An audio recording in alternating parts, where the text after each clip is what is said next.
So, um,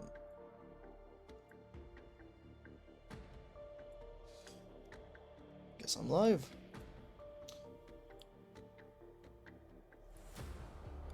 So I'll be continuing with Nurse Stage. A little bit of what happened yesterday. So we officially met Griffin Lyons, the other, I guess, CEO or leader from Griffin and Kruger,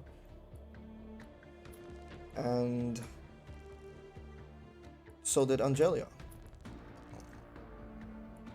Turns out he's the one who helped Angelia when she was being tortured, and he apparently wants to lead an investigation on Paradeus. He hasn't really explicitly said what he wants, but we can only assume, and it seems like that's what's going to transcribe. As he said that both Angelia's goals and um, our goals were the same, so I'm guessing that's what's it all about. And yeah, that's basically what happened, like the biggest things. And let's see what this news panel has for us.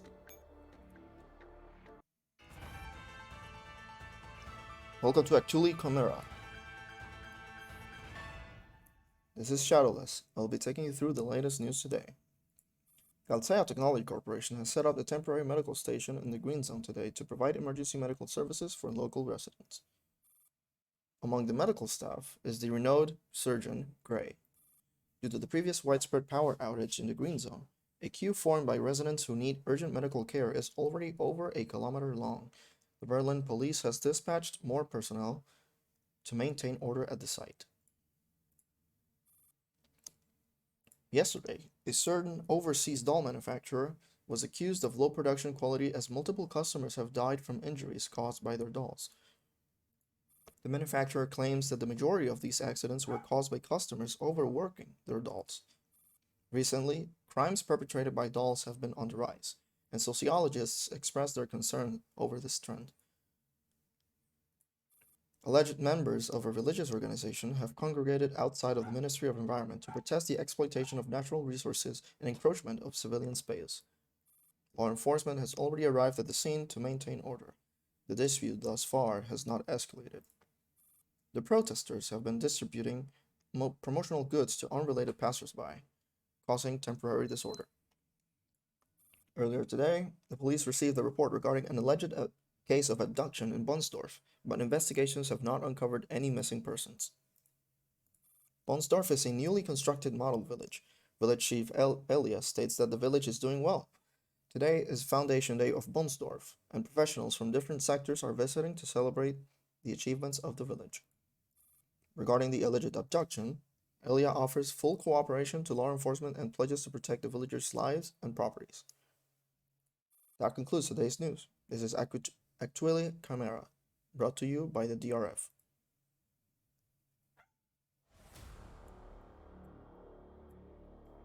Interesting. Let's continue with the shoulders of a Griffin 3. Berlin. As the lock disengages with a click, the door to the building slowly opens. Several lights come on within the dark room. A holographic image of a man appears in the doorway. Good afternoon, Commander. Good day, sir. You seem a little stiff, Commander. Well, not every Griffin commander has the chance to meet you in person.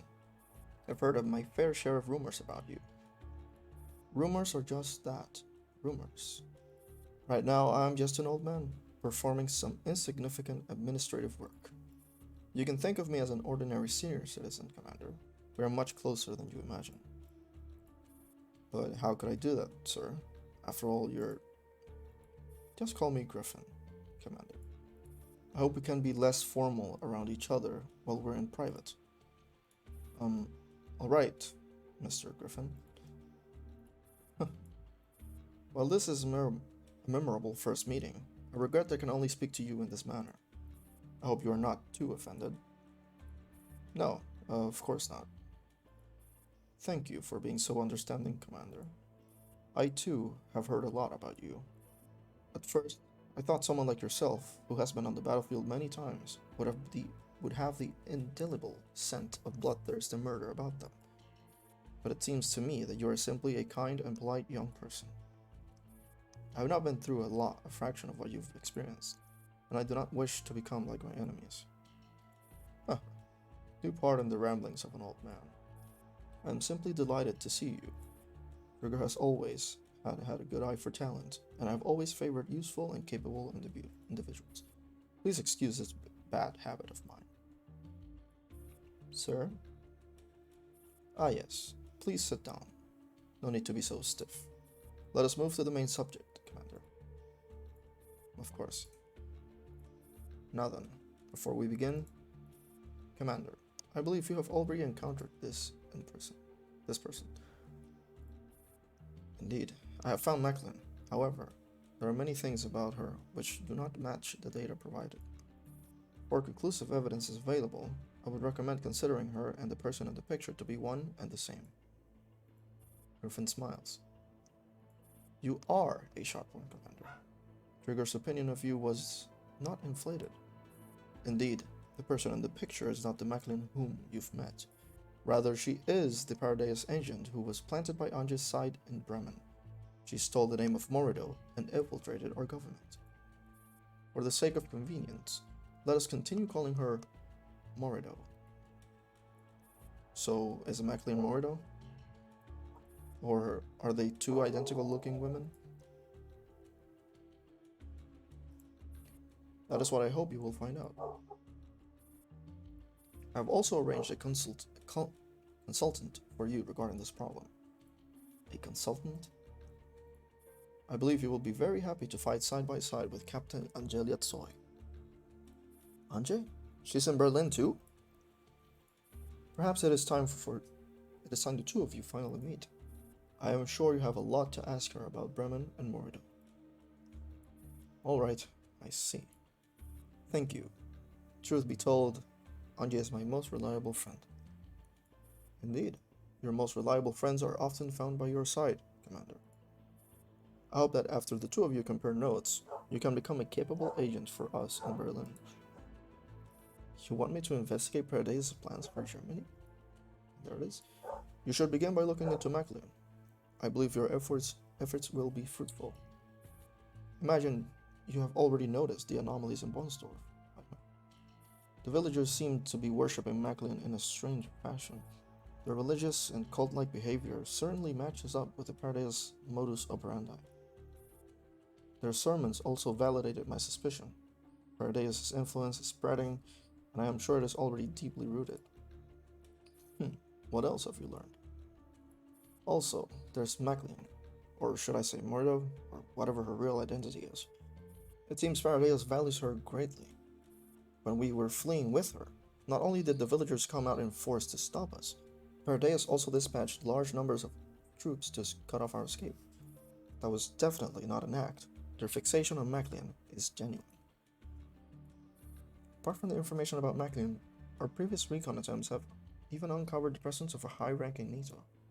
However, she did not engage us directly during the latest confrontation. Whatever the reason, they were very unwilling to let Macklin fall into our hands. Fortunately, we chose to infiltrate them and managed to safely extract her by taking advantage of the enemy's slack security measures. You have done very well, Commander. Kruger was right about you. You've served up quite a surprise for your first mission. Thank you for the praise. Since Macklin is so important to Paradise, we can make full use of the importance which they attach to her in order to gain more leads.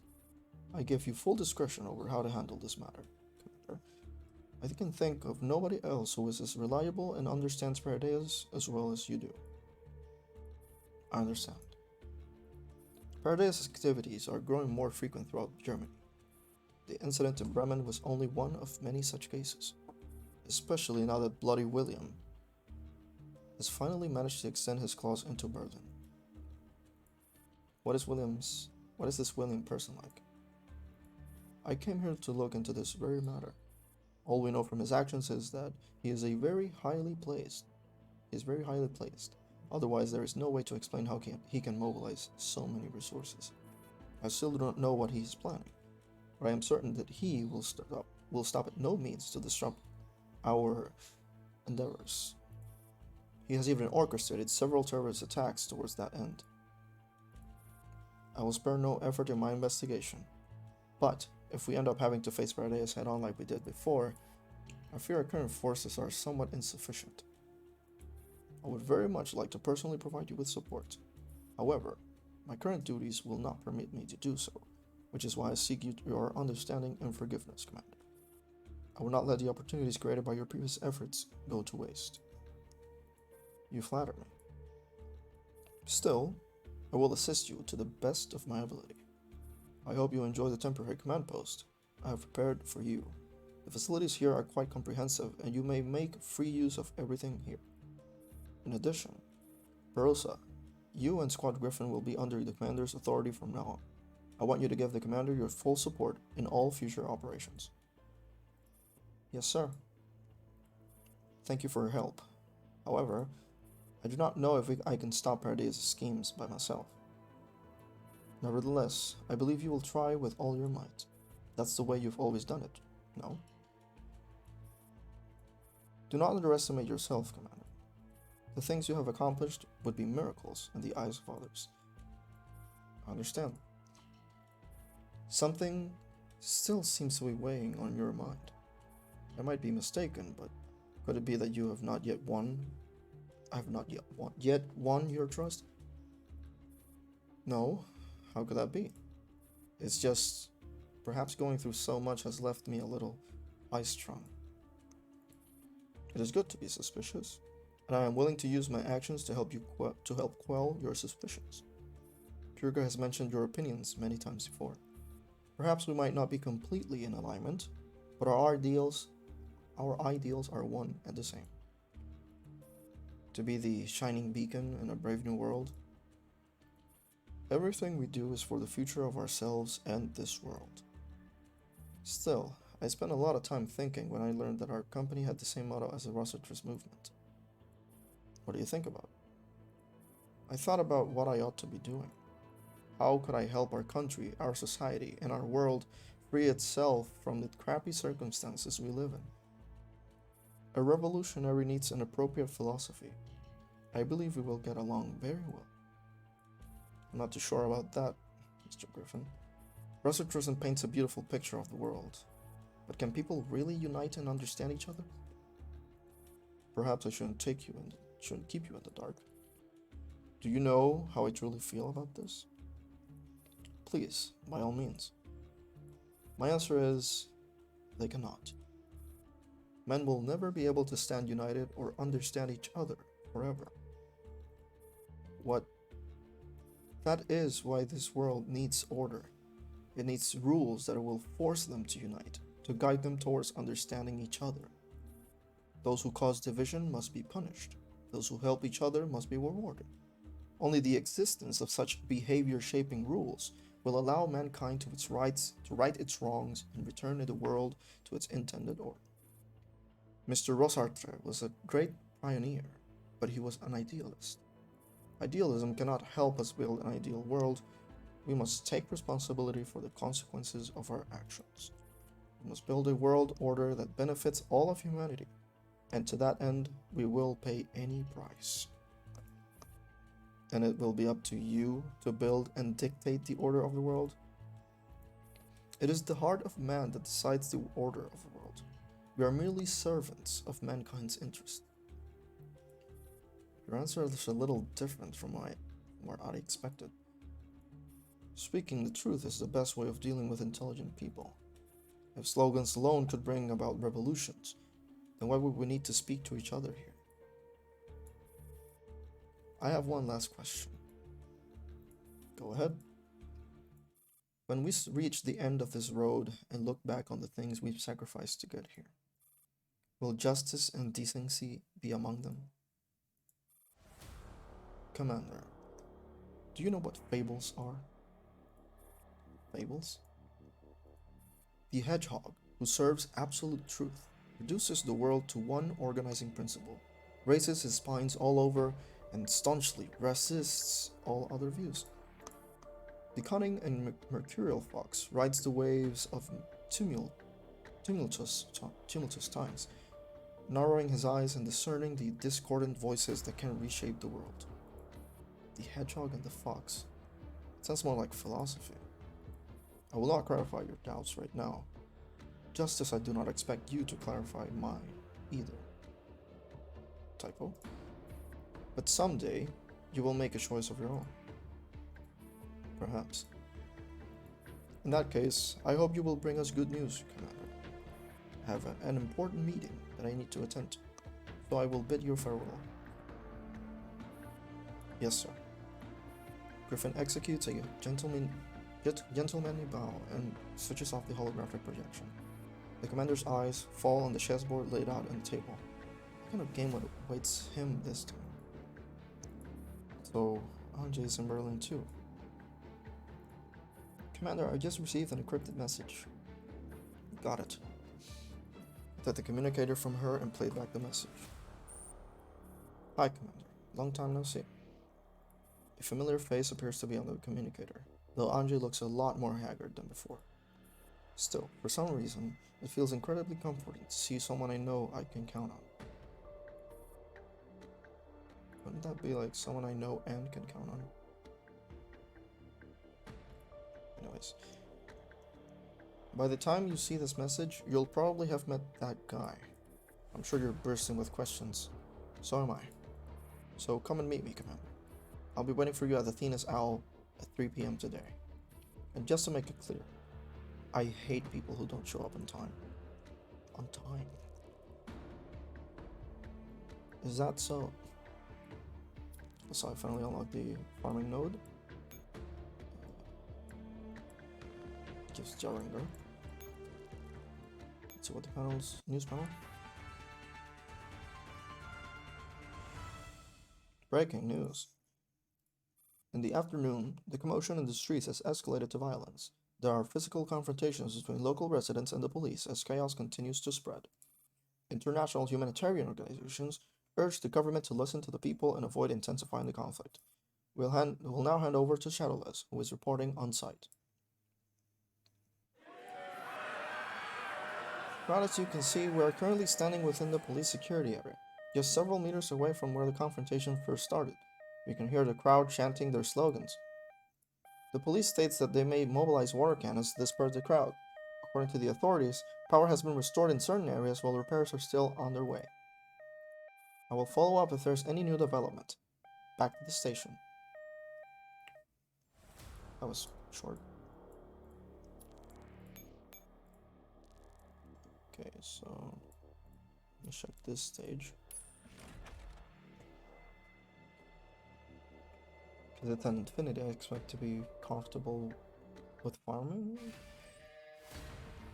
What the fuck?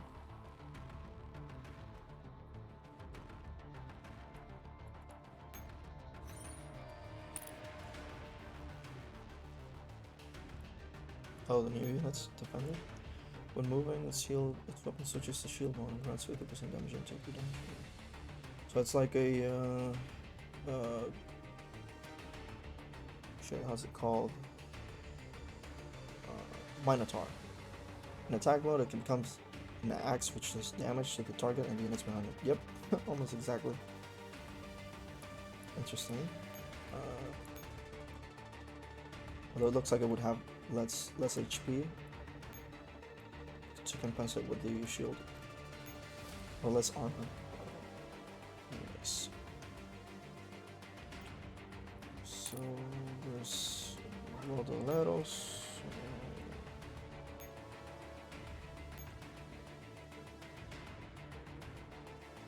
I think I can beat it with 1, 2, 3, 4, 5. We're all in standby though.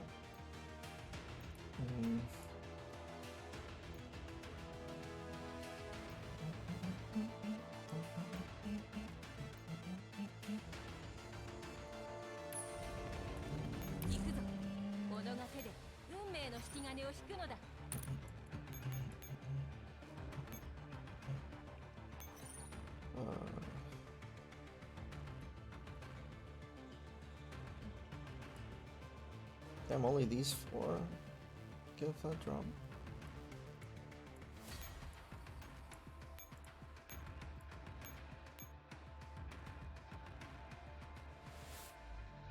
So I suppose if I want to get all of them, I'd have to use a coalition unit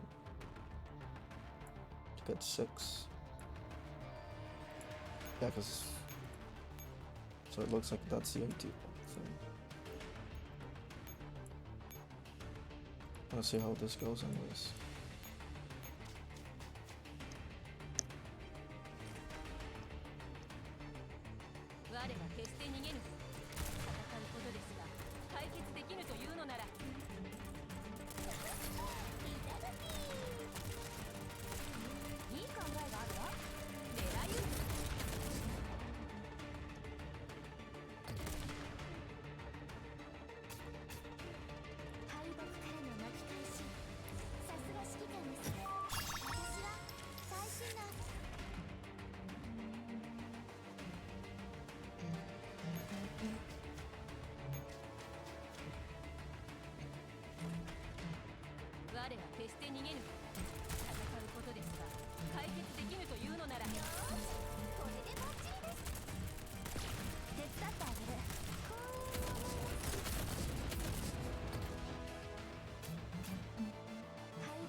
Yeah, they operate very similar, but they're much faster. Interesting, unit. Because they also attack really fast.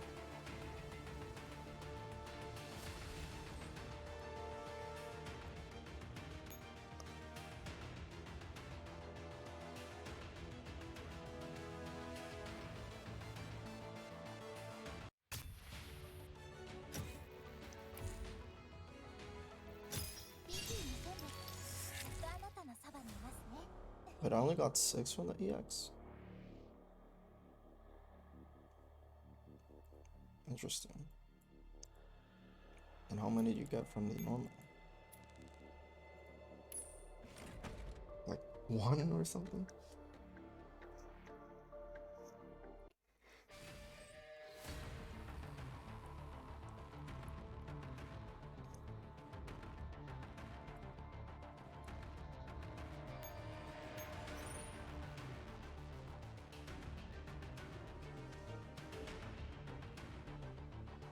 The same ticks.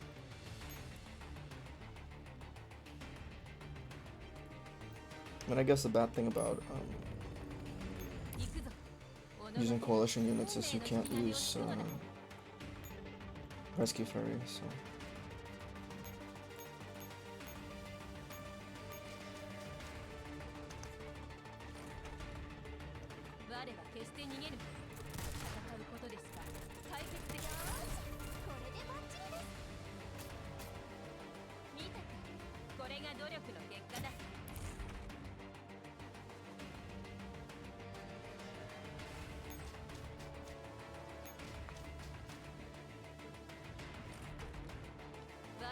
して逃げぬ。戦うことですが解決でき。よーし、これでバッチリです。敗北からの巻き。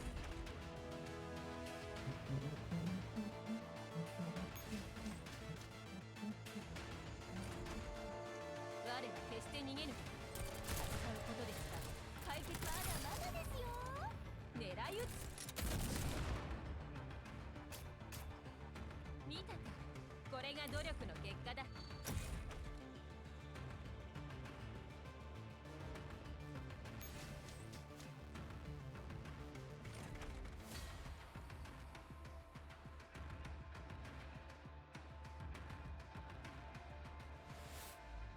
我ら決して逃げぬ。戦うことですが解決できぬというのなら。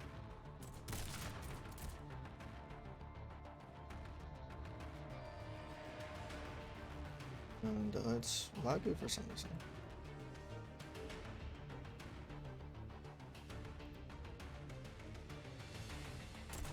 What the hell? But it's gonna crash. It is. That's weird.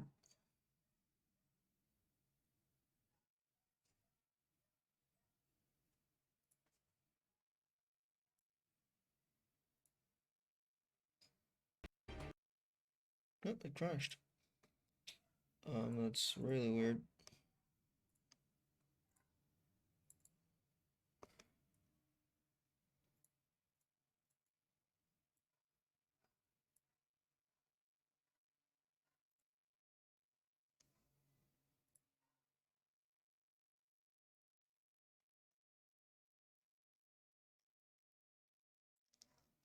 I'm restarting the game.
Well, it certainly has taken its dearest time.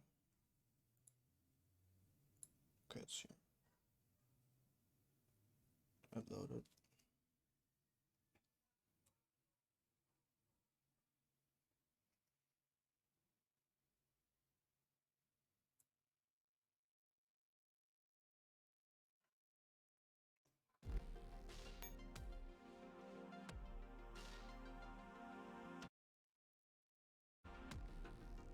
So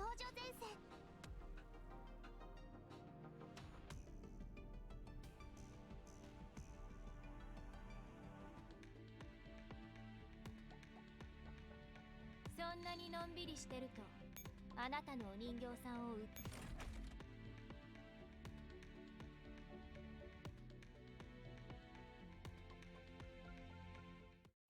Not quite yet. 我は決して逃げぬ。戦うことですが解決できぬという。いただき。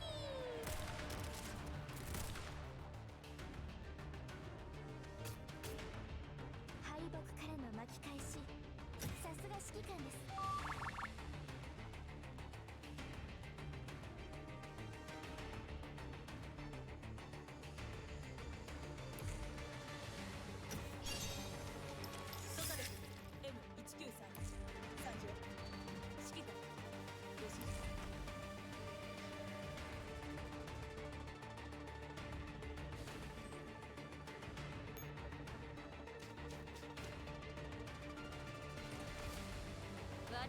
して逃げぬ。戦うことですが解決できまだまだですよ。狙い撃つ。手伝ってあげる。いいですよ。あなたを見逃してあげますよ。敗北からの巻き返し、さすが指揮官です。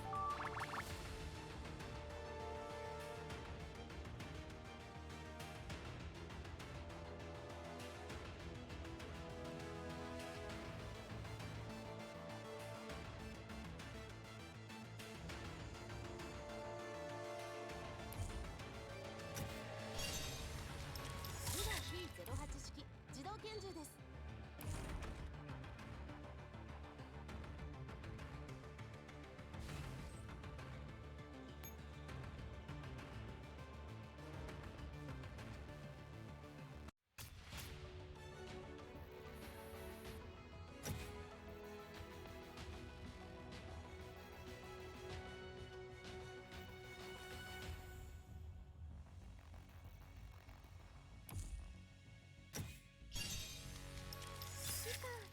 引き取ってくれてありがとうございます。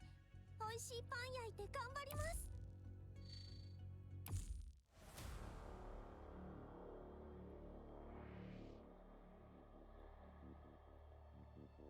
I didn't see the boxes. I think there were 6 as well,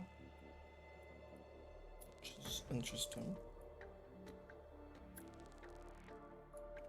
Let me pick up the rewards real quick.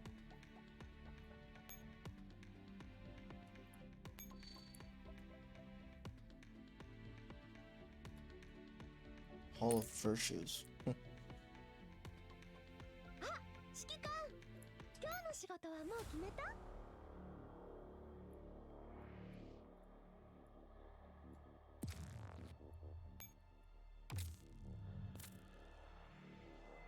？Ship of Theseus. Theseus? Theseus, yeah.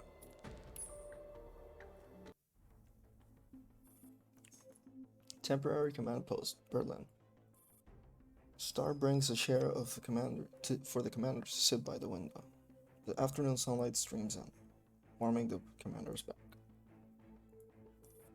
Commander, I believe we should wake up this damn Nito and start interrogating her.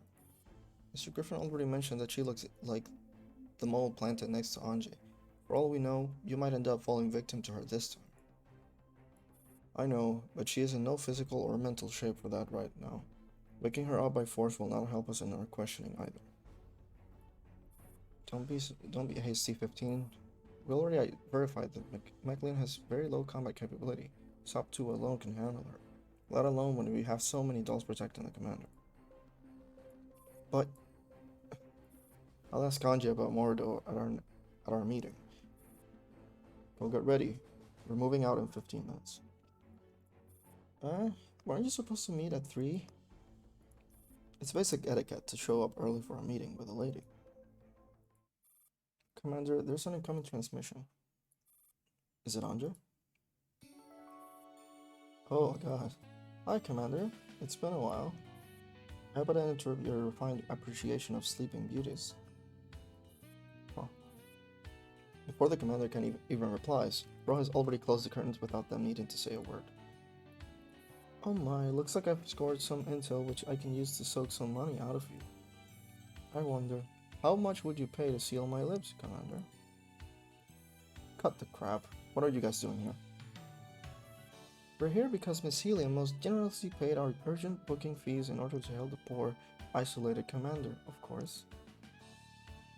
But it said the commander is living the good life right now. Helium did? Oh yes. Whoops. Oh yes, Miss Helium paid the entire sum in advance.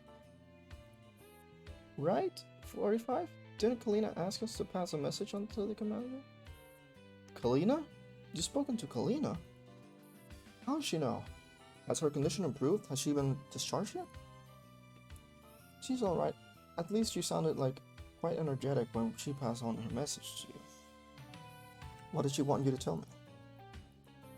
9, you do it. Hey, wait a minute, I can't find my earplugs. So, Miss Kalina's message is as follows. Commander, you great big dummy. I was in hospital for so long, but you didn't come to visit even once. When I get out of hospital, I'm going to spend all your money. And that was it. Scheissdreck? Do I have a place to recalibrate auditory models in Berlin? What happened? Alright, I understand. Well, since the fee's been credited into our account, that means our contract is in effect. Commander, contact us on this frequency if you need help with anything. We'll be standing by during your time in Berlin. How many credits did Helium pay you anyway? Trade secret? We'll be meeting Andre in 15 minutes at the Athena's Owl. Could you scout our route and make sure that there are no Paradise Ambushes hiding along the way? Sure, we'll be there right away. The transmission ends. Commander, this mission ought to be much easier with 404's help. And it sounded like Miss Kalina is getting better. Yeah, it's a good start to things. The air team prepares to leave with the commander. Rosa is waiting at the door. Do you need us for anything, Commander? I'll be leaving Maclean at your care. Dandelion will be staying behind too. Go get her if Maclean starts acting up. Understood. After sorting out Maclean, the commander changes into plain clothes before leading the air team out of the temporary command post. In Berlin's Old Town. On the way to the designated bar. Looks like we'll be walking up through a lot of Old Town before we can get to this Athena's Owl place. That's definitely a place Anja would choose. Commander? Her husband, who has been observing her surroundings all this time, walks up to the commander while trying to keep her face neutral. What is it? It's nothing urgent, but I was thinking, don't we stand out a little too much? The commander is leading 3 tactical dolls who have put their weapons away on a crowded street in the Old Town district. No matter how you look at it, this grouping... Relax, the Earl has arranged legal identities for us, and we are in the city, so even Paradise can move rashly. It's true that there are no Paradise forces laying in ambush, but there are a lot of people out there who are even sketchier than Paradise, and they have their eyes on you. You've practically handed the Berlin Old Town doll black market a feast on legs. Subtu's keen ears quickly sift out the important information from the clamor of the crowd. Do you see that? They're all high-end tactical dolls, and they're also loaded with advanced equipment. Just selling that gear would feed us till the end of the year. If we can grab those dolls, doesn't matter if we strip their parts for sale or just format them and sell off their bodies. We'll be sitting pretty for the next few years. Commander, they're black market doll traffickers. There aren't a lot of them, but we can make too much of a scene right now. Can't make too much of it. 45, can you help us think of a way to shake off these people? I've already plotted a route, sending it now.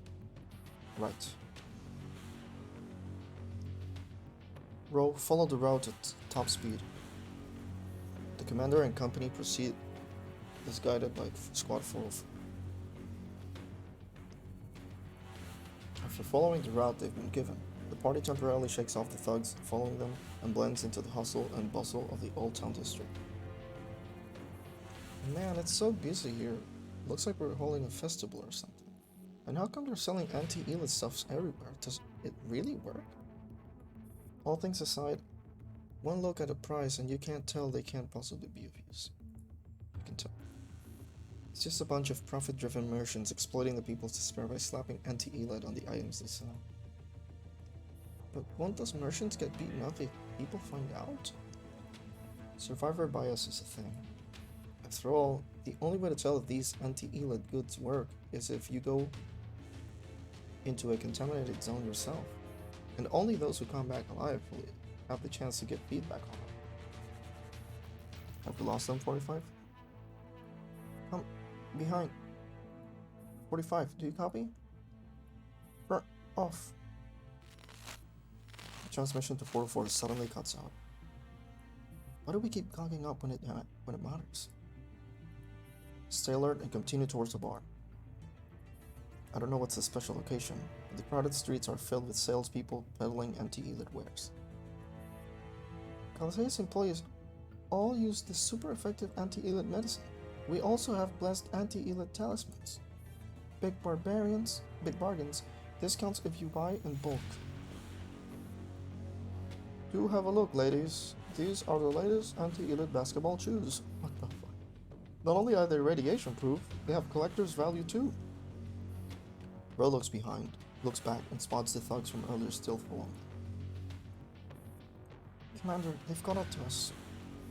We'll blend into the crowd and speed up. We need to think of a way to ditch them. Roger. The commander and company begin jogging through the crowd. This inadvertently causes the crowd behind them to speed up as well. Is the festival about to start? Why are those people in such a hurry? If we don't catch up, we'll miss on the free gifts. We should get moving too. The crowd, along with their unwanted pursuers, stampedes towards the commander's party. They're over there. We can't make our move now. There's too many people around. Let's get close to them first. Get them, bros. Those are high-end dolls we're talking about. Just one of them could feed us for 3 years. Go, go, go. Commander is speeding up too. Should we make our move? There are too many people here. Civilians could easily get injured. The Vindicator suddenly rings. Raise it higher for 16? Is this even working, 45? Can you contact the commander? If not, I'll just fight our way out. Commander, it's 404. Huh, we got through at last. What happened to you just now? Our comms got jammed. We had to relocate several times before we could contact you. You were jammed? The jamming method is really special too. Reminded me of Talon. I'll go into more detail later. You see that alley 10 meters ahead? Get in there and go all the way to the end. Got it. Commander, it's a dead end. If you keep the fight in there, people outside won't notice. Now the AO team can finally let loose. Awesome. Load rubber bullets and avoid their vitals. Prepare for combat. Oh god. Not these guys. Liu?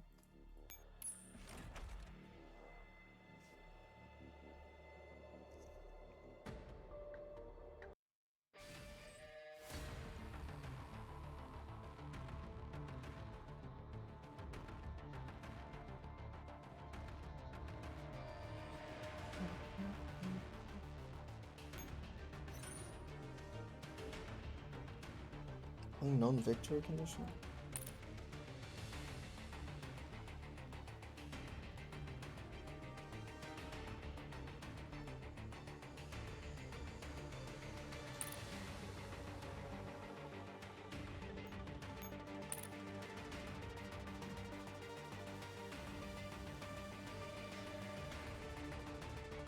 So they're asking me to capture either radar or something else.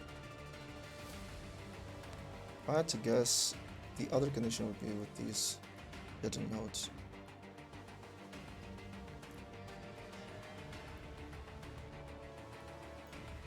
So let's go for it.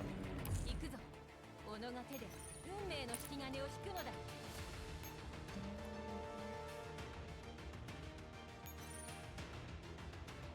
Looks like a bar, looks like a bar. That looks like a bar?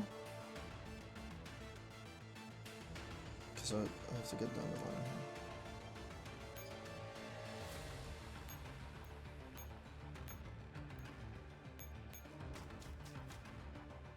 But I just gained a turn, right?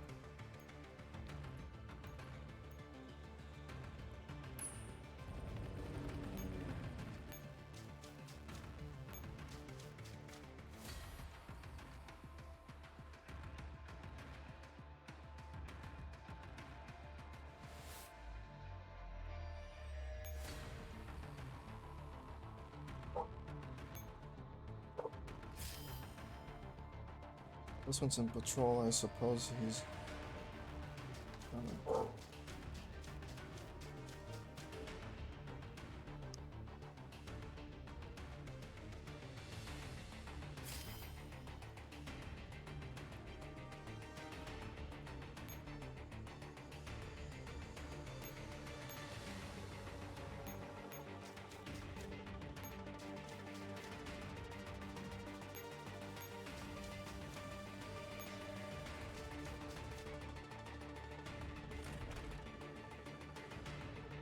我は決して逃げぬ。戦うことです。よーし、これでバッチリです。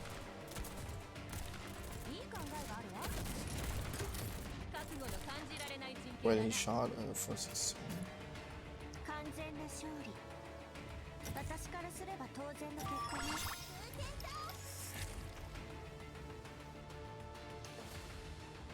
So I guess their gimmick is if you don't take him out quickly,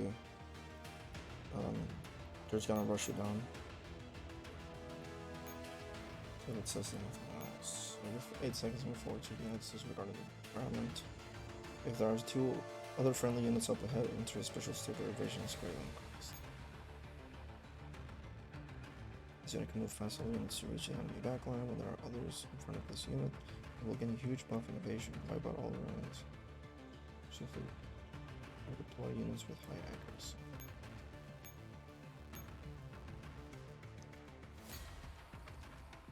So the mission's like if you take out one guy, it's gonna keep spawning others. So I do believe that the condition is the right way to go. あんたをもっと素敵にしてあげるよ。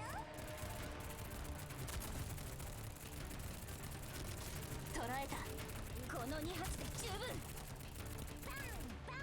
Yeah, so if they move forward, regardless, they still attack the background. Unless it's a bug.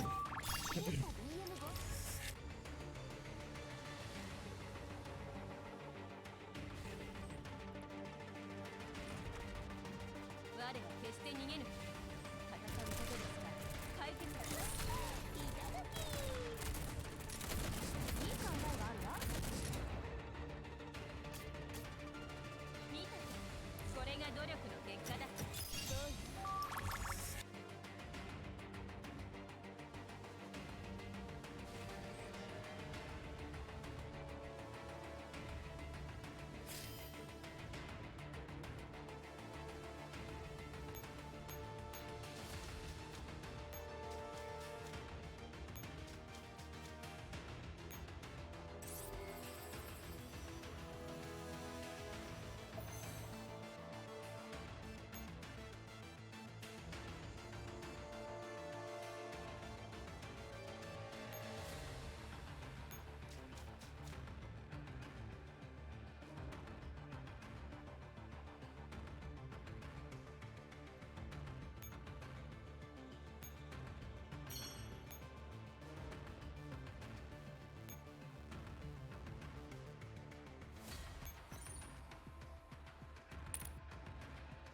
That's southeast, northeast.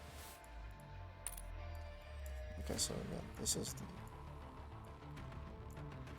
or could be the hidden position.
我は決して逃げぬ。戦うことですが解決でき。よーし、これでバッチリです。自分のことを信じてあげて。見たか、これ。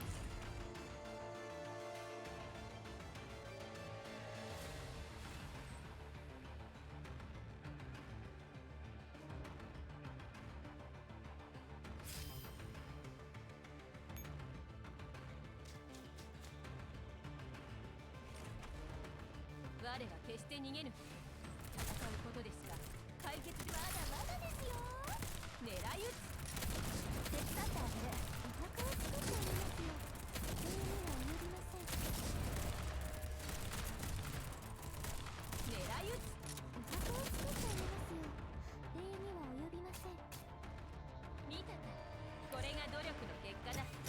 Kind of funny though, like, I mean, of course it could be like cyborgs, but it's kind of funny that normal people have really high evasion.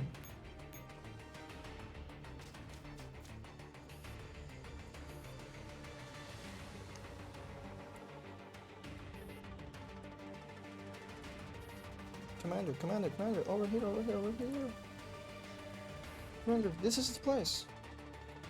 What kind of crappy bar is this? Why is it so damn hard to find? My pillow would be better at running business than the boss of this place. My pillow? Huh, Star?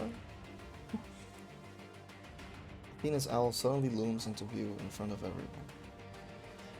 I finally made it. The commander's heart is inside without a second thought. I mean, I figured that'd be the hidden condition would be the actual bar. 私は64式小温短期間銃です。指揮官の下で勉強できて光栄です。 Which is funny because I think on Reddit someone was like, "Oh, how are we supposed to know the conditions of this mission?" And I was like, "Well, I mean, first time." Continual Turbulence has and Singularity have some of the weirdest mission conditions ever. Tides of Emotion. Interesting. Balls of Truth. So let's go with this one. Balls and Vase. Here must all distrust be left. All cowardice must be here dead. Here must be dead.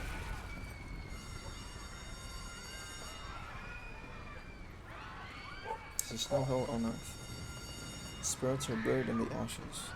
Souls fade into oblivion. Life is fragile. All it takes is a single bullet, a fire, some terrible luck to be snuffed out. You can't scare me. Walking through an intrusive memory in her mind, Anjay stands in the midst of an unfolding disaster.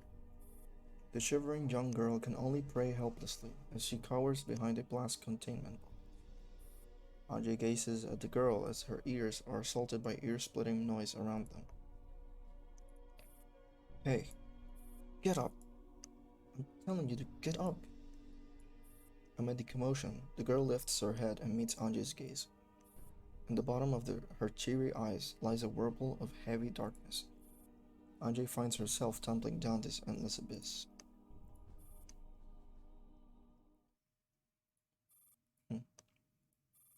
Anjay sits up woozily in bed and rubs her temple to clear her head. At this point, she doesn't even bother to ask what 12 is doing in her room. She's got used to it. Pour me some tea. Are you alright? Only then does Anjay notice the grim look on 12's face. What do you mean? You were moaning and talking in your sleep. You seem to be having a nightmare. To be honest, it was really unlike you. It grows me out a bit. Oh, yeah. I dreamed that I went back to the Statesec. Zelensky threw me a welcoming banquet. All the dishes were duck. You hate duck? I'd rather eat dirt. Anjay places a hand on the back of her neck as she softly cranes it in this way and that, making it click. 12 knows better than to ask any more questions. She simply gets up and makes up a cup of very strong tea, which she leaves on the bedside table. The commander got in touch. Tell him we'll be in Alt Berlin in an hour. We'll meet at Athena's Owl. Okay. Placing her hands on her knees, Anjay eyes the tea stalks floating vertically in the teacup. Do you think the Earl can be trusted? Don't tell me you've forgotten. He is a friend of Shaw's. Oh. Don't expect me to badmouth him. I've never liked him. Our meeting has only confirmed my belief. We have nothing in common. But he is helping us. That's a fact. And he has points point when he says that we won't have a choice, Anjay. Anjay takes out the coin from her pocket again. She peers down at it and lets out a snort. It irks me to be completely at his mercy. There really is no other way. Besides, what he's asking you to do is on your own agenda to begin with. He just dropped it in your face to rile you up. And speaking of your agenda, we had a little chat with Stacy, Welp, this morning.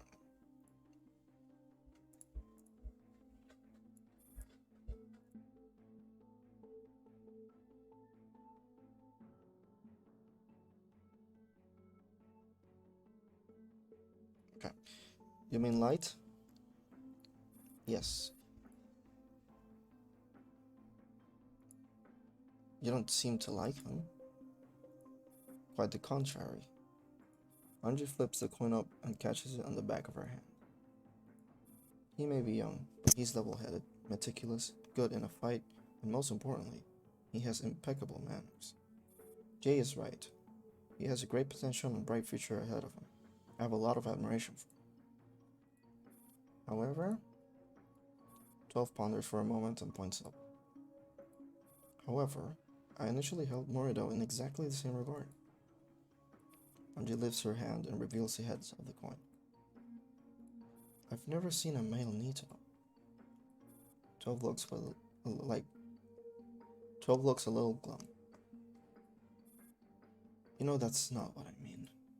I'm not saying there's must be something wrong with Light, but after what happened in Bremen, I can't bring myself to trust anyone who popped out of nowhere. Anjay shrugs and pockets the coin again before picking up her cup of tea and taking a sip. But on the bright side, if he really turns out to be another spy, then Paradeus has basically delivered an opening wrapped as a gift straight to you, don't you think? We'll leave him be for now. Back to the subject. What have you found out? Everything the Earl told you checks out. Shortly after we and the Stacy captured Leon, she was transported to Berlin on official notice. Once she arrived, she filed an appeal. The court ruled that she suffered mental and physical trauma and accepted her from serving a sentence. That's how she got off scot-free. You're going to break your cup. Where is she now? At a sanatorium? That's right. She's at Galatea Sanatorium, enjoying the best security and treatment. For God's sake. Anjay slams the teacup down onto the table, spilling more tea than she has drunk. And as RPK previously mentioned, all data in the Flora Institute has been wiped clean. We cannot trace them directly, but fortunately, the Bremen government has some public records of several people and organizations who have worked with the Institute in the past. We've compiled a list. We're looking for a mysterious figure who's located in Berlin, in a position of considerable power, interested in Leon's research, could be working in some relevant fields themselves, gained prominence in the last 2 years, and has an otherwise unknown past. I'm afraid there isn't such a person on our list. I knew it wouldn't be so simple. Anjay takes the file from AK-12, flips through the few pages half-heartedly, and puts it on the table. Let's leave that for now. We'll discuss the rest after our meeting with the command. You're really looking forward to it.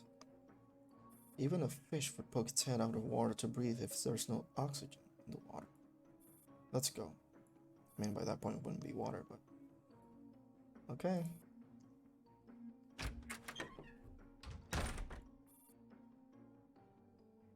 The commander, panting heavily, flings the door open and steps onto the wooden floorboards like a high school student who barely makes it into the classroom in time.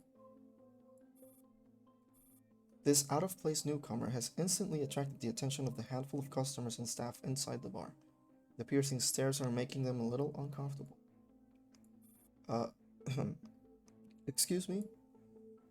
Commander enters the bar and carefully closes the door. They scratch their head and apologize for the disturbance. Yeesh. Just then, an even more abrupt noise comes from the back of the bar, drawing away all the hostile players. What are you looking at? Swinging her legs up to the table, the ferocious-looking woman snaps at the other customers.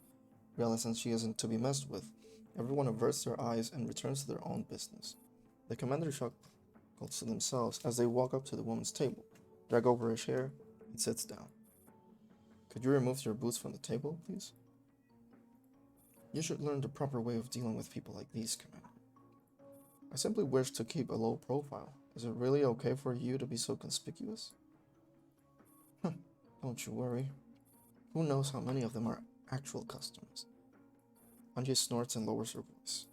They proceed to eye each other wordlessly. The first to break the awkward silence is the commander. Pleased to finally meet you, Captain Tsoi. I am the AR team's current commander, also in charge of Area SO9 under Griffin's jurisdiction. I think you're pretty far away from SO9, dude. Pleased to meet you, Commander. I am Anna Viktorovna Tsoi, but you can just stick to calling me Anji. Seriously? Do we have to do this? Well, the ice has to be broken, right? The commander chortles. How about a drink? No thanks. I have an upcoming operation, so I shouldn't. Get them a ginger ale. Anji snaps her fingers at the waiter and makes an order. Then she lifts her leg off the table. The commander watches Anji with a smile. A little unnerved by the stare, Anji frowns. What? You don't like ginger ale? That's not it. I'm just suddenly struck by the fact that we're actually having a conversation face to face. I've never even seen this side of you through the communicator.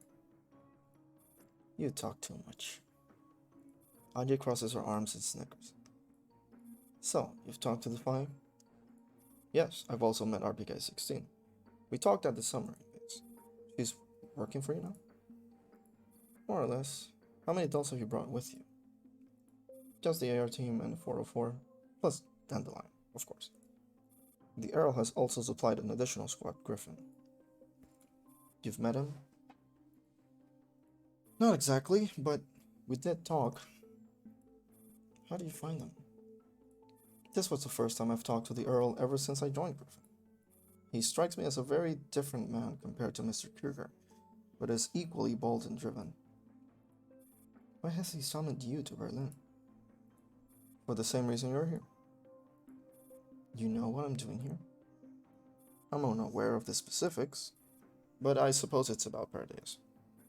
After all, this is why you've come to Germany in the first place, and I can't exactly pretend I don't know about your operation in Bremen. Anji grunts. She drops an ice cube into her empty glass and pours herself some whiskey. He asked you to come to Berlin so that he'll have another moron doing his bidding and risking their life for him. You seem rather antagonistic towards the Earl. The Earl and Mr. Kruger are as different as night and day. If Kruger is like you, then the Earl is more like me. We will stop at nothing to achieve our ends, but he's even more ruthless than me. I suggest that you don't trust him too blindly. I won't, Andre, because we aren't risking our lives for anyone in particular. Everything we do is for the sake of making this world a better place. I sure hope so. What's the situation on your end? Any new breakthroughs? My endeavors in Berlin proved to be fruitless, and I haven't made much headway here in Berlin either. I did come into contact with someone from Paradise, but she escaped. You mean the woman called Morido? Yes. Actually, I came across a person by following a lead provided by the Earl. She bears a remarkable resemblance to Morido. What? Let me finish. The resemblance is purely physical. From what we can see, it's most probably a different person. Her name is Macklin, and she's been active in Bonsdorf, a village nearby, before we captured her. In case you don't know, do let me warn you. Morido is an expert of infiltration and disguise. She's deceived me and Ulrich and even managed to fool Defy. Right. That has been accounted for, which is why we're still keeping this Macklin under observation, though Dandelion hasn't noticed anything odd so far. I'll notify you immediately if there's any new development. You left her on her own? You're leaving Anito unsupervised? Dandelion and the Squad Griffin are keeping an eye on her. Not to mention, she's still unconscious. Alright, but don't hold up too much hope. I won't. The Earl told me that William is planning something big in Berlin. Then he just dumped all the work onto my lab and left, saying he had more important stuff to do. I wouldn't mean picking you up from the airport by that. I doubt that's what he meant. He never met me in person. He simply issued my orders through the comms. But what could William be up to? I don't know yet. If that's true, we don't have much time. I'm well aware of that. I'll have Dandelion look into it once I get back. We may be able to find something useful. The bait I left in Bremen hasn't been entirely gobbled up yet. Whoever it is, she's given herself away, and I'll soon have a lead. Got it? If you need any help, please get in touch. I'll come at once. Angie swirls the whiskey around in her glass. After a brief moment of silence, she cracks an unusual smile. She stands up from her chair and walks over to the commander. What are you going to do? Snap my neck? The commander looks up at her in bemusement and asks jokingly. Angie does not answer. She simply pats the commander on the shoulder and downs her drink in one go. Then she slams the glass down next to the commander's ginger ale. Oof, that felt good. The commander blinks. They're about to say something, but then think the better of it. Anja has been through a lot. The commander can tell immediately. And right now, in this unfamiliar country, they're pretty much the only person she can trust. With this in mind, the commander smiles and clinks their own ginger ale against Anja's empty glass. Then she knocks back the ginger ale as well. Anja has done the best she could. The commander knows this, and there is nothing more to be said. Unless they actually want Anja to break their neck. So we have an agreement? Yeah, I've taken up enough of your time. Then I'll be heading back.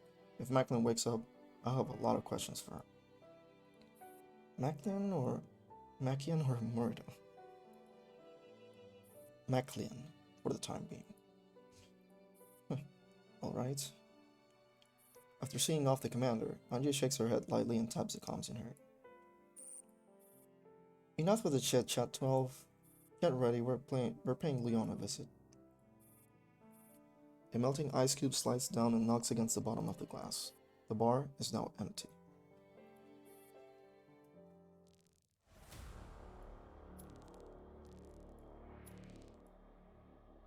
Ship of Theseus.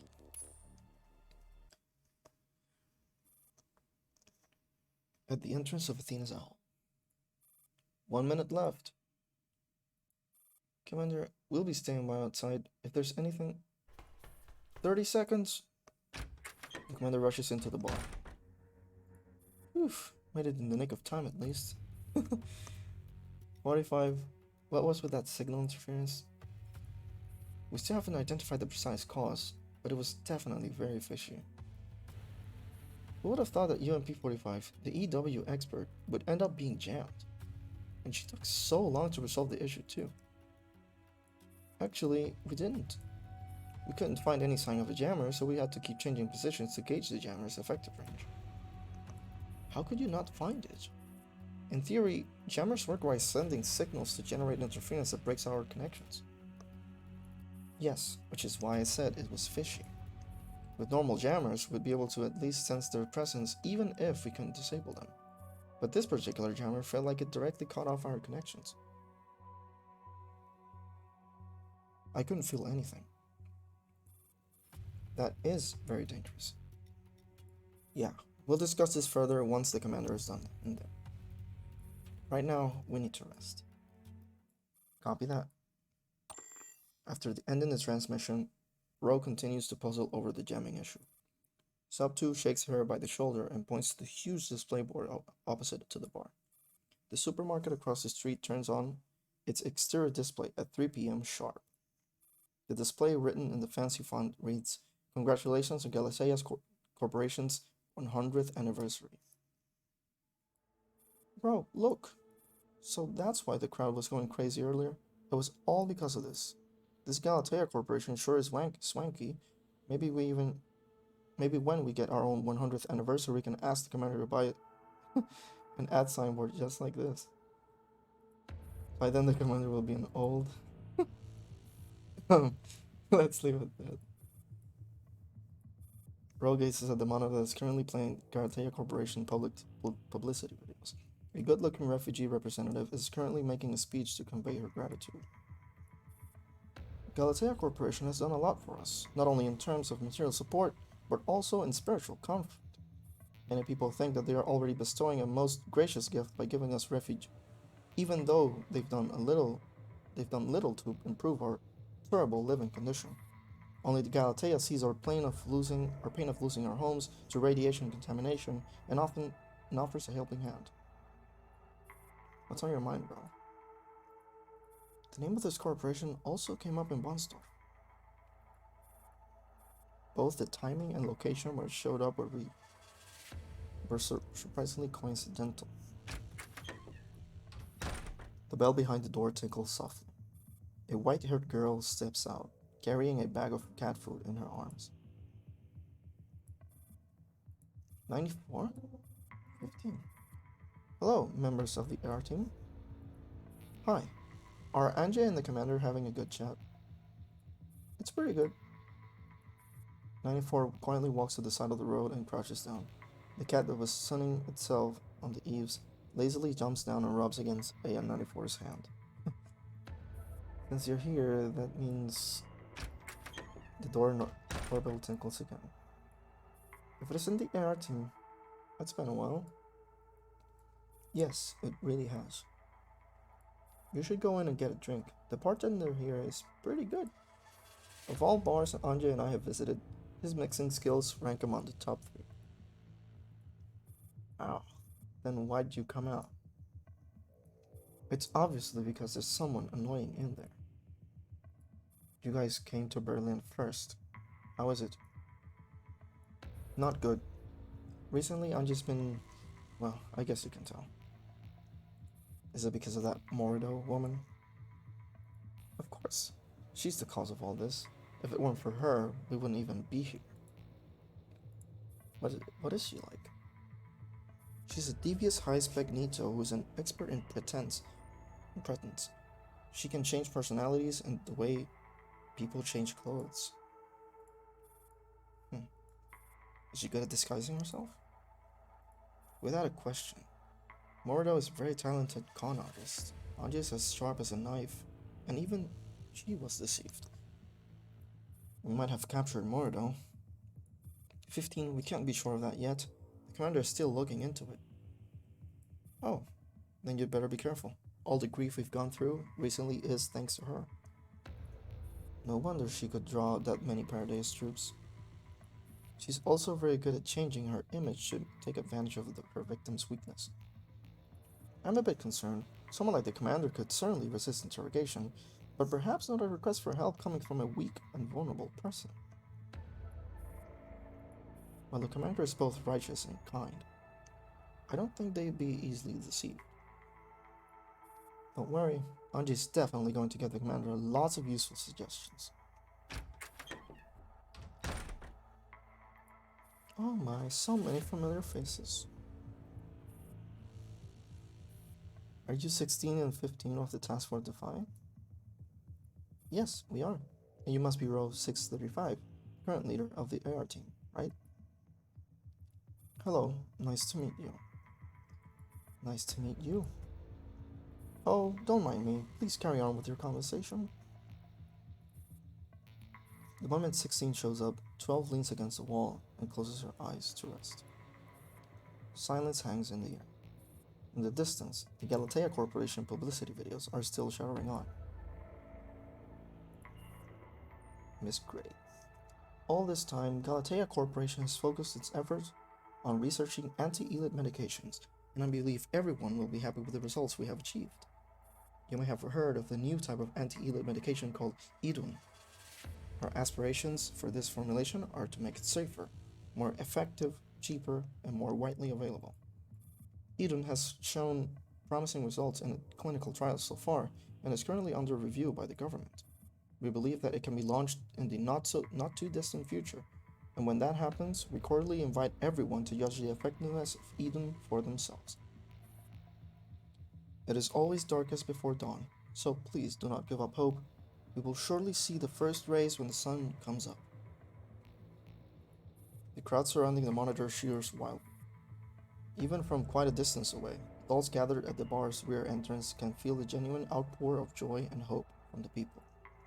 The dolls watch the jubilant crowd with curiosity. Humans are such fragile yet resilient creatures. They are easily crushed by absolute might, but if you give them a little bit of hope, even if it's just a little, it can reignite their thirst for life. At some point, RPK 16 has walked up to the next to RO6 35. You're right. It's better to be a doll though. If our bodies break, we can simply get a new one. I disagree. Have you heard of the ship of Theseus? What's that? A long time ago, a human posed a question. If the planks of the ship of Theseus were constantly being changed out, until none of the planks were the original ones, then would it still be the original ship? Now, apply the same question to dolls. If our parts are constantly replaced, or if we get a new body entirely, then are we still the same dolls that we originally were? I mean, I guess that's what happens when a T-doll is destroyed and you recover a neurocloud. They forget what happened before the backup. This story, we need to keep replacing our parts to keep functioning. But human bodies don't work that way. Discounting things like accidents, humans can live a long time in their bodies of flesh. Their bodies may be fragile, but they are heartbreakingly pure and unadulterated. Your thoughts are very profound, Miss RPK 16. Sabtu has already dozed off while leaning on Ro's shoulder. Out of politeness, Ro is compelled to stay where she is. Miss Ro, do you find my musings dry and boring? Not at all. You're drooling again, Sabtu? That's wonderful. There are many things I'd like to ask you, Miss Ro. 16 turns towards Ro and peers at her with fascination. I hear you're the prototype for that third generation of dolls. Miss Persica didn't place any restrictions on your base layer. That's true, but practically speaking, there's no real difference. A base layer like a blank sheet of paper. Like a blank sheet of paper. It's as close as a human soul as you can get. I suppose you could say that in a certain sense, you have a human heart, Miss Ro. Well, I wouldn't go that far. At the end of the day, Then have you wondered what it would what it would feel like to be a human? After all, the only thing that keeps you from being completely human isn't having a body made of flesh, right? If a doll had a soul as pure as a human's and a body as pure as a human's, then she would practically be no different than her creator. What? The unexpected question is so unnerving that Ro takes a step back. 15's eyes snap open from her fine sleep. 15 and 12 also eye their teammate incredulously. Aw, don't be so tense. I was just thinking out loud. Sorry. I've never thought about this question before, so I don't know how to answer it. The commander steps out of the back door. Ro, let's... Oh, hey, it's Task Force 5. I'm not interrupting anything, am I? Hello, Commander. Hello. I'm just waiting for you in there. Ro, we should head back. Okay, 15, sub 2, let's go. Sub 2, wake up, time to go. On a rooftop occupied with 404s in the Old Town District. What the hell were they droning on about? Almost put me to sleep. 45, what's on your mind? 45's gaze once again falls on RPK-16, who is currently smiling and talking to Anje. I have a feeling something's about to happen.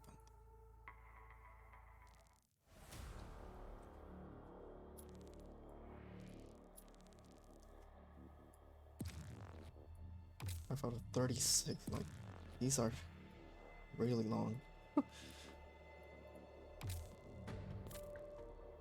Let's read the news panel.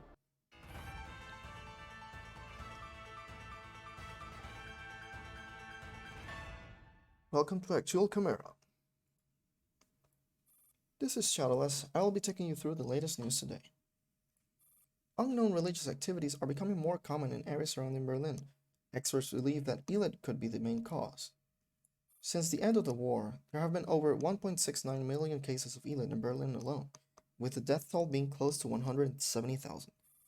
According to statistics from Werhard Data Company, due to shortages of resources, only 2% of Elid patients receive proper medical treatment. 26% of Elid patients cannot afford medical costs and opt for radical treatments such as excising diseased tissues. The remaining 72% seek spiritual relief through religion. These statistics are quoted by technological companies such as Galatea.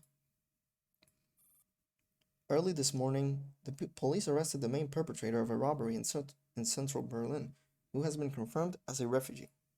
Since this summer, there have been many incidents of crime in the city center perpetrated by refugees who left the quarantine zones illegally. Law enforcement has redirected more manpower to tighten security and control. Many citizens expressed dissatisfaction with the government's inability to tackle high crime rates in the city, as well as concern over widespread rumors of terrorist attacks. Law enforcement has yet no comment on such rumors. Galatea Corporation celebrates its 100th founding anniversary today. While attending the celebration, CEO Fedina also laid the foundation and cut the ribbon at the corporation's new production site. Galatea mainly produced electronic components when it was first established. It's a business that has since expanded into numerous other scientific fields, including artificial intelligence and biomaterials. Galatea now possesses a world-class pharmaceutical and smart prosthetic technology, and has become a very important enterprise that is in close cooperation with the Nationale Volksarmee. That concludes today's news. This is Actual Chimera, brought to you by the DRF.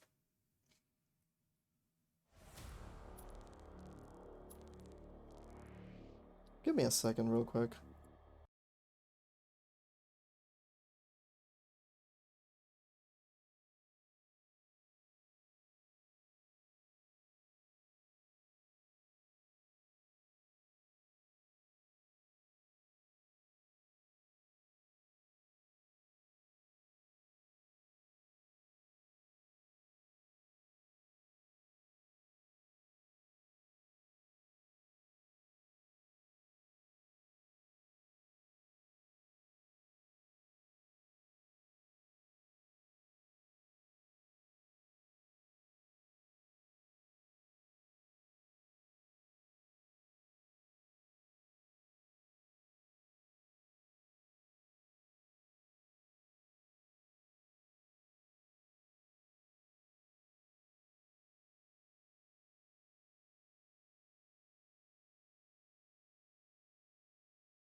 I was searching for the pronunciations because I'm not German.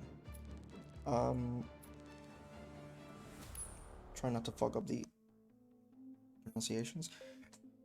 It's like Galatea Sanatorium. Frau Angelia. Light catches up to Anje, panting heavily. Boy.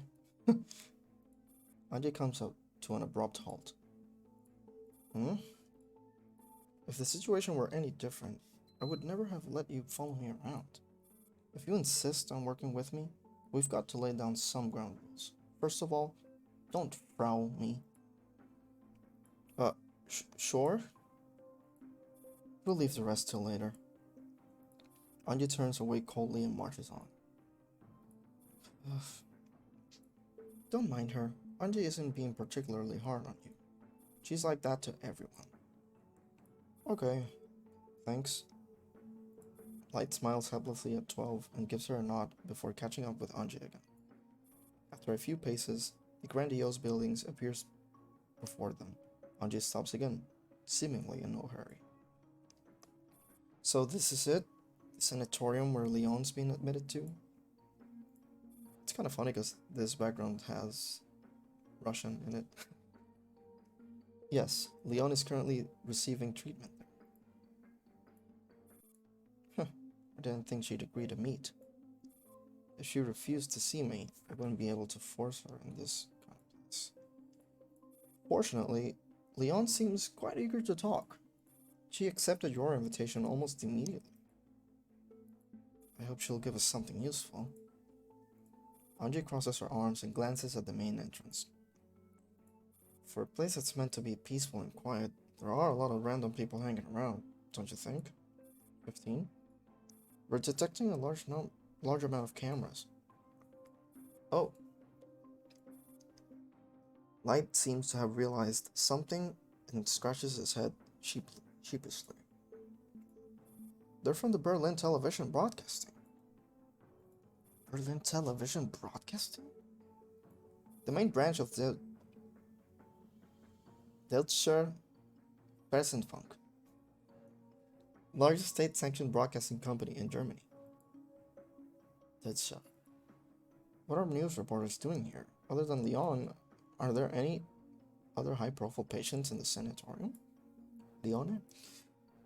Maybe it isn't a patient. Anji gazes at the door thoughtfully. In the sanatorium, an interview with a certain high-profile figure is well underway in an isolated room. Thank you very much for making the time to attend this interview today, Miss Grace. You're very welcome. This is something we've agreed upon. It is very important for someone like me to play nice with exceptional reporters like you. You jest. As one of the best surgeons in Germany, and the entire world even, I doubt you need to pay any heed to public opinion. Haha. I don't believe it is a reporter's job to sway public opinion. Your remark makes it clear that you still harbor some kind of misunderstanding and skepticism toward me. The way I see it, our job is to showcase the true side of society for more to see. In a certain sense, you are the bridge through which we communicate with the people. It is entirely up to you to convey our aspirations accurately. You've spoken like a true corporate. Does that mean you consider yourself separate from the people, Miss Gray? The young and attractive reporter asks a very pointed question, but this woman known as Miss Gray is not fazed at all. Indeed, many are afraid of admitting this, a fear that I do not understand. As a doctor, I have dedicated most of my life to spreading hope to more people. This is precisely why I know better than anyone else that scalpels alone will not improve people's lives. I wish to become an advocate who can bring about positive change and improve the welfare of the people. To do that, I must first come to terms with what I'm doing. If I don't even have the courage to admit it, why should people believe in me? You sound exactly like a politician, but I must say you are incredibly persuasive. If you ever decide to run for office, I will definitely vote for you. Thank you, Miss Shadowless. You honor me with your support. Now, back to the subject. We wish to learn more about this Idun, the new anti-collapse serum that Galatea is about to distribute in the interview today. Idun is being marketed as an affordable but highly effective drug. According to the spokesperson of your company, it is completely unlike any other existing drugs. This bold claim has been called into question by multiple scientists and dignitaries, but as a surgeon, you are extremely outspoken in your support for Idun. Nobody doubts your professional skills or ethics, but it's quite interesting that you would vouch for Galatea's product even though you are in their employment. Does your support stem from your commercial consideration? I agree that to an outsider, it must be strange for a surgeon to vouch for an anti-collapse formulation. After all, certain medical fields are sometimes far apart when they might as well be different industries together. People are having misgivings, mostly because of this. How would you respond to such doubts? Here's my response. Don't worry, I will never exploit the trust that my patients have in me. I may have a bit of a reputation, but I'm only one among all my fellow physicians. My confidence in Galatea's new product is based on its own merits. I simply wish more people will benefit from its success and receive a better medical treatment. Thanks to Galatea's prevalent marketing campaign, Idun's alleged effects are no secret in Berlin. The drug has indeed yielded some remarkable results in clinical trials, but it still has to go through a lot of standard procedures before official distribution can begin. The general public perceives this vetting process as evidence that the government is impeding Idun's distribution and is even taken to the streets in protest. Is this a premeditated marketing strategy on Galatea's part? Hey, Shadow. The recent unsanctioned demonstrations in Berlin are deeply regrettable. Galatea gives the government its full support and understanding in following the standard procedures. We also have absolute confidence in passing the rigorous vetting process. Please wait patiently for our dawn to break. Do not fall before the first ray of sunlight pierces the darkness. Thank you once again for attending this interview. Shadowless closes her notebook and bows politely to Gray. I'm sorry that the interview had to be cut short. No problem at all. I understand you have an extremely important, busy schedule that's frequently subjected to last-minute changes. I'm a bit curious though. Why have you suddenly made a detour to this sanatorium? Did you have patients here? No, this visit is not related. It is a personal matter. I see.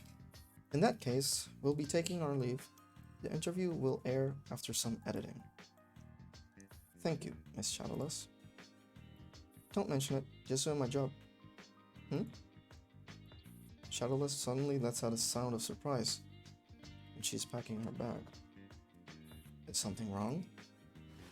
No, it's nothing. I just saw a familiar face. Sorry, Herr Wexler. Please titty up for me. I'll be right back. Hold on, Shadow! Shadowless leaves the room in a rush. Then, if you'd please... Dear me, young people are always so driven. If she caused any offense with her youthful candor, please do forgive her. Not at all. Miss Shadowless is a brilliant young lady. Miss Gray gets up from her chair languidly. Excuse me while I go to the restroom.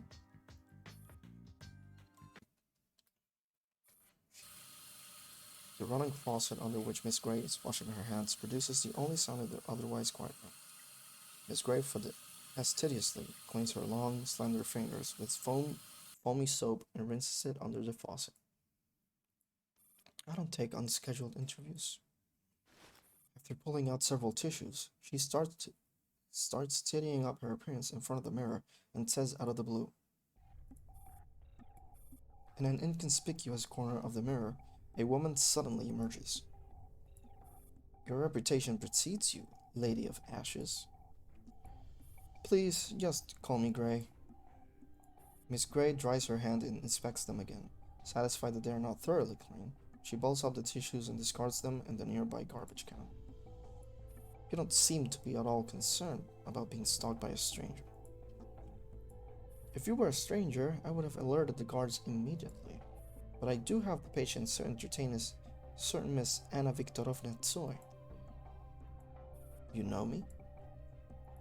You are quite the big name in Berlin's government right now. Should I be surprised that a doctor knows all about the government? A lot of my patients gossip. Andre gazes at the reflection of Miss Gray's serene face in the mirror and softly closes the restroom door. I have some questions for you. As a fellow woman, don't you understand the importance of respecting a lady's moment of privacy? Through the mirror, Miss Gray sees that Anji just did, but it doesn't seem to alarm her. Instead, she casually takes out her pressed power. I don't have the need to preen in front of a mirror in a restroom. With that face, I can see why you don't. You've heard of Leon Mikela, I gather? Of course. Leon is an expert in biochemistry. Galatea has offered an olive branch to her many times, but she repeatedly refused. She is certainly a woman of character, just like you, Miss Angelia. Her character didn't do her any good. Hard to say if yours will also lead you down the same fate. Anji's eyes narrow at Miss Gray's subtle threat. There seems to be more to your relationship with her than you're letting on. Sorry to disappoint, but I am both mentally and physically a heterosexual female. Otherwise, you would make a decent partner. Miss Gray puts away her powder and fishes out a lipstick. She turns around and looks at Anji. Anji's gaze drifts from the lipstick in Gray's hand up to her lips out of reflex as the flirtatious remark sinks in. Gray seems to have no intention of applying the lipstick. She is just playing with it, twisting the lipstick piston up and down. At her mocking and disdainful gesture, Anji inhales through gritted teeth and balls out her fists. You know exactly what I've brought up, Leona. She couldn't have committed those crimes in Bremen all by herself. She has somebody behind her who pulled some strings to have her transported to Berlin to this very facility after she was arrested. They also helped her evade legal sanctions. What a gruesome tale. So let me get this straight. You suspect somebody exploited their authority? Their authority to help Leona escape her punishment. Then you appear before me in such a pretext. How astonishing. What on earth have I done to raise your unfounded suspicion? The Flora Institute has a very limited number of collaborators, especially in Berlin. The only person on that list who also happens to be here is you, Miss Gray. After twisting her lipstick up and down countless times, Gray finally lifts it up to her lips and applies it delicately. Anji watches her go through the practice motion. Her lips, painted bright red to begin with, appear more sultry. Is that all you've got? I don't even know what to say. Don't you think we've made quite a few logical leaps in your deduction process? The Angelia I've heard so much about is an extraordinary special agent, not some third-rate detective who makes groundless accusations based on subjective speculation. Ray replaces the cap on her lipstick and smacks her lips lightly with hooded eyes. Anji is still watching her unblinkly, gauging her reaction. You've worked together. That's evidence enough for me. A surgeon collaborating frequently with Leone, who specializes in biochemistry. What were the two of you doing? Gray lifts her head and stares at Anji coldly. She slowly reaches into the right pocket of her coat. Anji is bracing herself for whatever Gray extracts from her pocket, but it turns out to be nothing but a lollipop. Miss Angelia, if I remember correctly, you're from the Soviet Statesec, aren't you? From my limited understanding, there has been some conflict between you and Statesec, and you do not answer to them anymore. Yet here you are, all alone in Germany, being in frequent contact with the Stasi. Everything I just stated is true. I must admit, you have me very much intrigued. What exactly are you doing here? What happened between you and the Neo-Soviets? Gray shoves the wrapping she just removed into her pocket and puts the lollipop in her mouth, leaving only the stick hanging outside. Everyone has their secrets, Miss Angelia. I understand if you do not wish to satisfy my curiosity. After all, who doesn't have a skeleton in their closet? My situation is also rather complicated. Trade secrets are still secrets, even if they aren't anywhere near as important as state secrets. Every word she just said sounds like a jab at Anji. Your non-answer is an answer in itself. This whole business lacks logical explanation, and since you refuse to give me one, I'm afraid I'll have to substitute it with my own. Gray's lollipop sticks wiggles up and down like the pendulum of her thoughts. After a moment of silence, she shrugs and opens her mouth hesitantly. Actually, I answered this very question just a few minutes ago, asked by a reporter. The research of Flora Institute is indeed rather irrelevant to my profession, but I have never been one to be constrained by such field categorizations. I simply wish to make this world a better place. I know you may find that hard to believe, but it is the truth. I have both interest and courage in trying new things as long as I see the potential. This goes for Leon's work as well as Eden. I have also funded a lot of other research. If you're so inclined, you may investigate them one by one, and I'll be happy to assist in your investigation. After all, I don't know if there are other cases like Leonis in my portfolio. She lets out a sigh. The lollipop knocks against her teeth inside her mouth. Leona is very talented. Her research could have been such a boon for humankind. I deeply regret what she has done, that she has gone down this misguided path. She was used.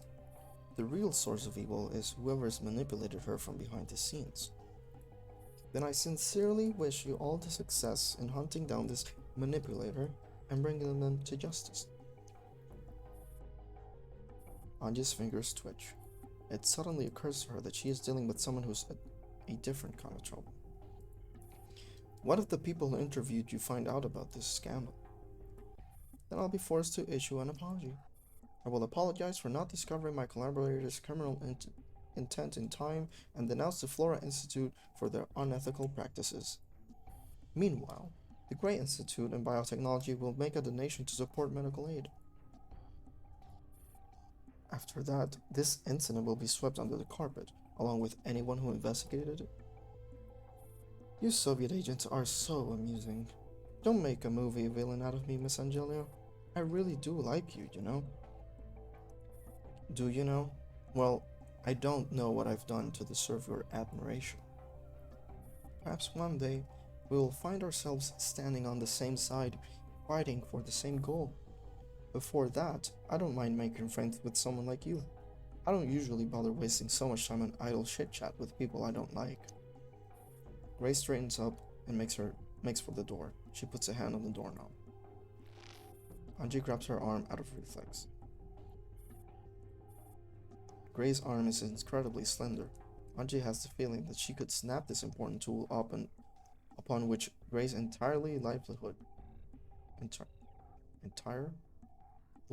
depends if she just applied a bit more strength. Other than wiggling her lollipop stick, Gray does not react to Anji's impudent action. She gazes at Anji's arm, and after a 2-second pause, she reaches into the pocket. Your prosthetic limbs seem to be in terrible condition, Miss Angelio. You are very welcome to visit me at my private clinic. I'd be happy to fix you up, free of charge. She produces a name card and offers it to Anji. On the card is her name, Miss Gray, and the address of her clinic. The address. Anji slowly releases her grip and takes the name card wordlessly. Are you this friendly to everyone? Not at all. You're a special case, Miss Angelio. Am I? I wonder why. Gray takes the lollipop out of her mouth with an ambiguous half smile and tosses it into the garbage can by the door. She suddenly leans in close to Anji, who takes a step back instinctively, only to find a wall directly behind her. It's been a pleasure talking to you, Angelio. Tell me, do you miss the time you spent in Bremen? Gray's lips hover right next to Anji's earlobe. She murmurs each word distinctly in a low, husky voice. While Anji is still frozen in shock, Gray has already opened the restroom door and swanned off. Wait! Anji recovers from her momentary daze and bursts through the door in pursuit. Gray is already on the other end of the hallway with 2 security guards in tow. Just before she disappears around the corner, she glances back at Anji with a sly smile. Flippin' hell, damn it! Anji punches the wall in anger. Sprinkles of dust fall from the ceiling. The toilet in a locked cubicle inside the restroom suddenly flushes. The door opens and RPK-16 saunters out. What an interesting woman, don't you think? It's her. She's the one behind Leone. There's no mistake. What a shame. Maybe I should have made my move before she left. There's no point. We can't do anything to her. She knows that, which is why she was being so brazen. Should we just take her out? That's even more pointless. Paradise surely has more than one Grey. I understand. Anji inhales deeply to collect herself. Grey's face is deeply imprinted into her mind. This isn't over yet. It's too late.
So,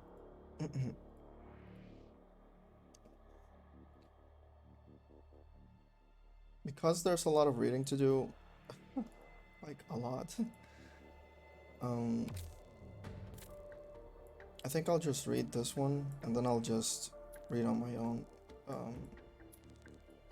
because like it's way too much text. Like they weren't joking when they said this was the longest text-based campaign, because I've read so much and we're only like at the 6th chapter, and that was with a mission. So yeah, I don't know if I'm just gonna leave it in autoplay, but for sure I'm not gonna be able to read everything.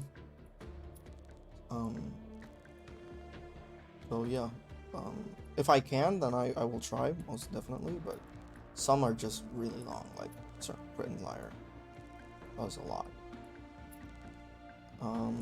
So yeah, I'll try reading this one. I feel like I'm losing my voice already. Temporary command post, Berlin. Utterly exhausted. Oh, yeah. The commander flops down on the sofa right after entering the room. Since you've safely returned from the command post, we'll go get some rest ourselves. Sure.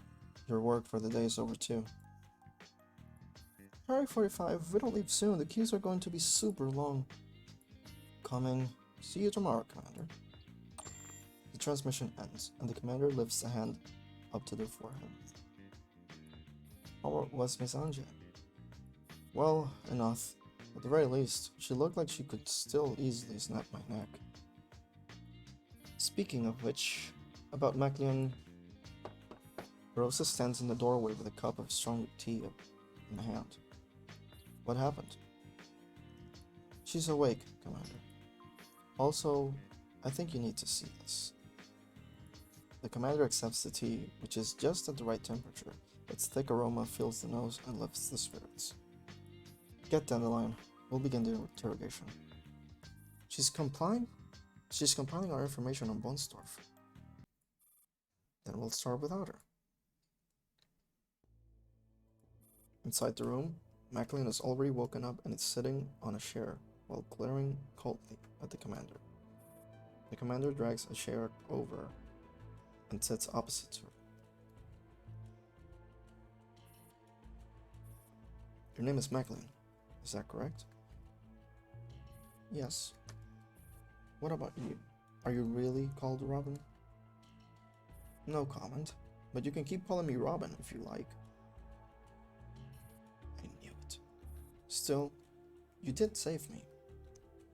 The commander looks up from the information tablet and carefully studies Macklin's appearance. She's still a little groggy and confused, having just woken up from being knocked out for like 2 days, I think. She looks practically identical to the picture of Morido. Her temperament couldn't be any more different. Is Morido just as good as disguising herself, or is she really somebody else? When did you first join Paradeus? I was never part of Paradeus. I'm just an ordinary person. So she does know of their existence. What I know, there is a girl from Paradeus who looks just like you. You might have heard her name before. Morido. What is your relationship with her? Or are you her, perhaps? I have only one name. Macklin. That's the only thing people call me. So you refuse to disclose the nature of your relationship with her? I don't care about her affairs and I don't want to hear about her. I want nothing to do with her for the rest of my life.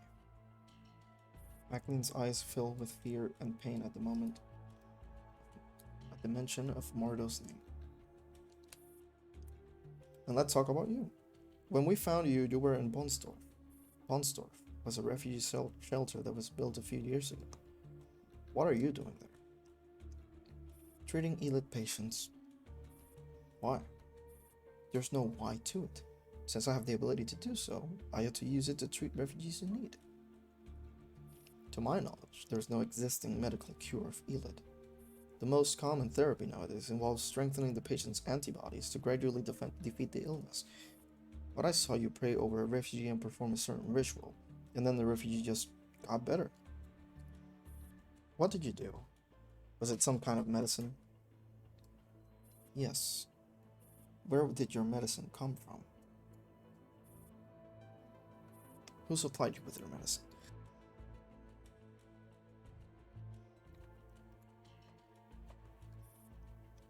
Macklin looks like she wants to say something, but her lips quiver for a long time without uttering a word.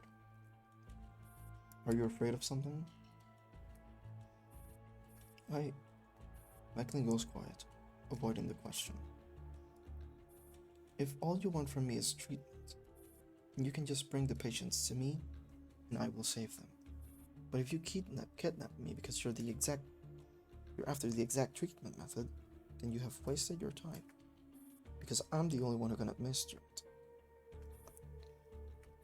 We haven't known each other for a long time, but I can sense that you are different from those profiting off anti-elite products. Profit is not your goal. I'm not saying this to trick you or to win your trust. I simply wish for us to meet each other halfway. If you release me, I am willing to help you. Commander, I finished compiling the information on Bonsdorf. Yes. The moment she sees Dandelion, Macklin's calm features begin to distort. Paradeus, you're from Paradeus. What? Macklin's eyes fill with tears as she glares at the commander with a look of anger and despair. Disbelief and betrayal are written all over her face. Here you are again. What are you going to do to me this time? You're going to stab me onto a slab and torture me forever, aren't you? We aren't going to do that. Macklin, please, calm down. Macklin laughs derisively as she stares blankly. I won't let you have your way. Neither him nor you. Nobody will. Commander, her visual recognition image is disintegrating. She's coming. She's coming. I can hear her footsteps. Dandelion, subdue her. On it. A second later, Macklin knocks over the table as she slumps limply to the ground. What does it mean when a virtual cognition image disintegrates? Simply put, it's like a doll's neural cloud meltdown. A virtual cognition image? Is that the Paradise equivalent of a neural cloud? Why have I never heard that term? Because I just made it up on the spot. I have already verified her presence in the original recognition image in Mechlin, which is to say she is 100% a Nito. I should also point out that now is when her defenses are most lax, so I recommend hacking her directly. Why didn't you tell me this earlier? Will it cause her harm? You never asked. And her current lack of resistance, it will actually minimize the damage we inflict. Then get started right away. I want answers. Understood. Yeah,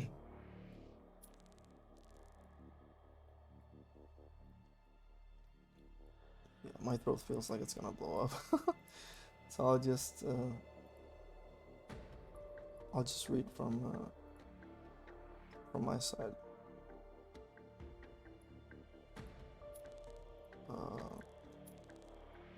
I mean, I'm still gonna make like comments and stuff, but my throat hurts. So, but before, give me a few minutes.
I'll be taking a quick break. I'll be coming back as fast as I can. Anyways, I'll be back.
Officially back.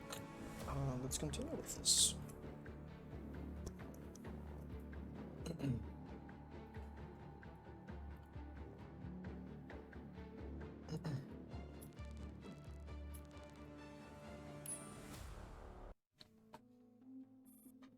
I think I'm well enough to read at least one more.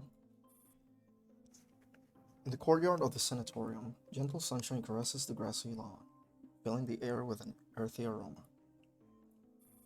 Look, Frau Leone. The cornflowers are blooming. Sorry, could you push me somewhere else?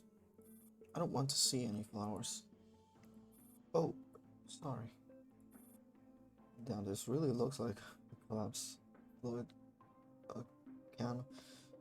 It's alright. Also, it feels a bit chilly. Could you fetch me a blanket? Chilly? Sure. I'll go get you one from the medical room. Please stay where you are.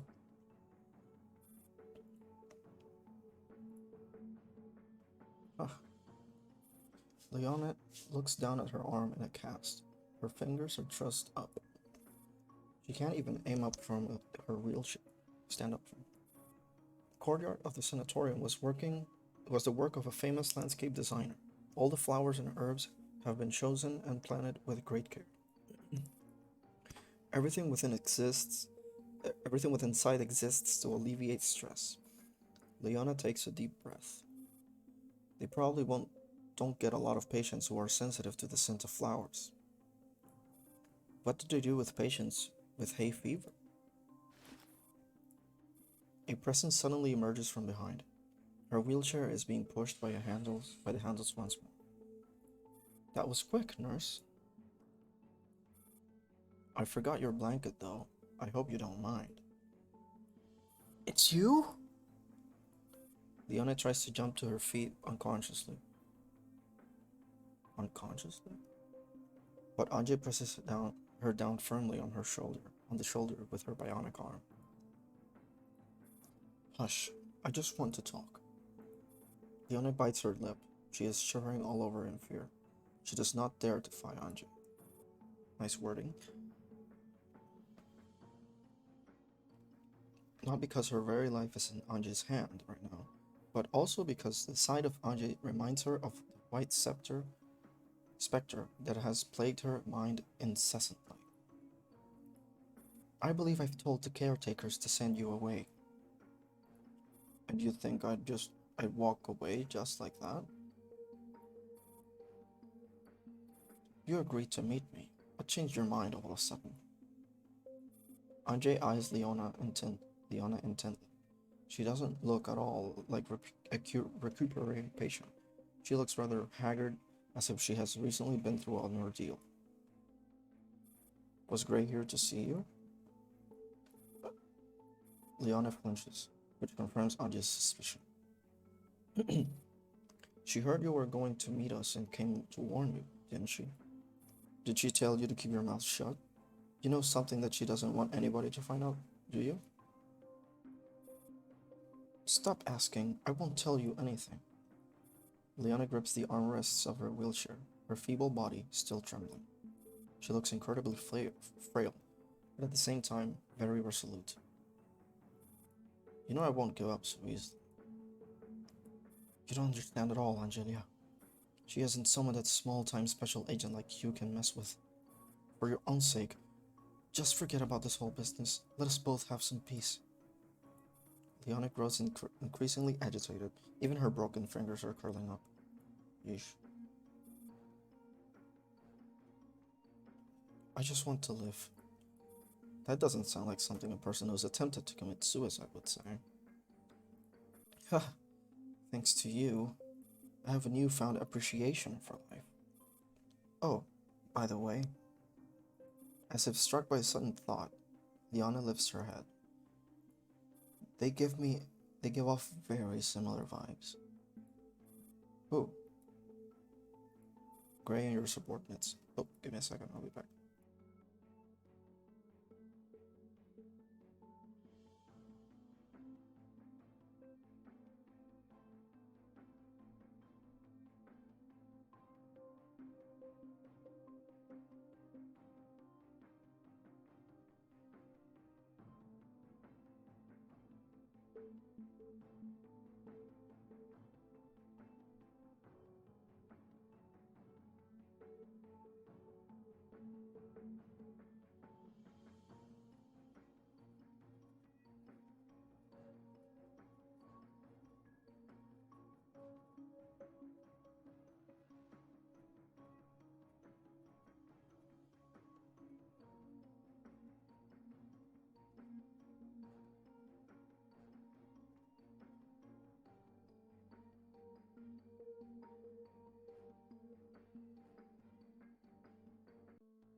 Graying your subordinate. RPK 16. I don't know her name, but I'm talking about the doll who broke my arm. I know it's none of my business, but I suggest that you keep an eye on her. You're right. It's none of your business. Anji sizes up Leona and glances at her watch. The nurse will be returning soon. I'll be back. Don't bother. I won't change my mind. By then, the presence behind her is already no more. Frau Leone, I'm back. I'm putting the blankets on your lap, okay? Why are you so clammy? Frau Leone?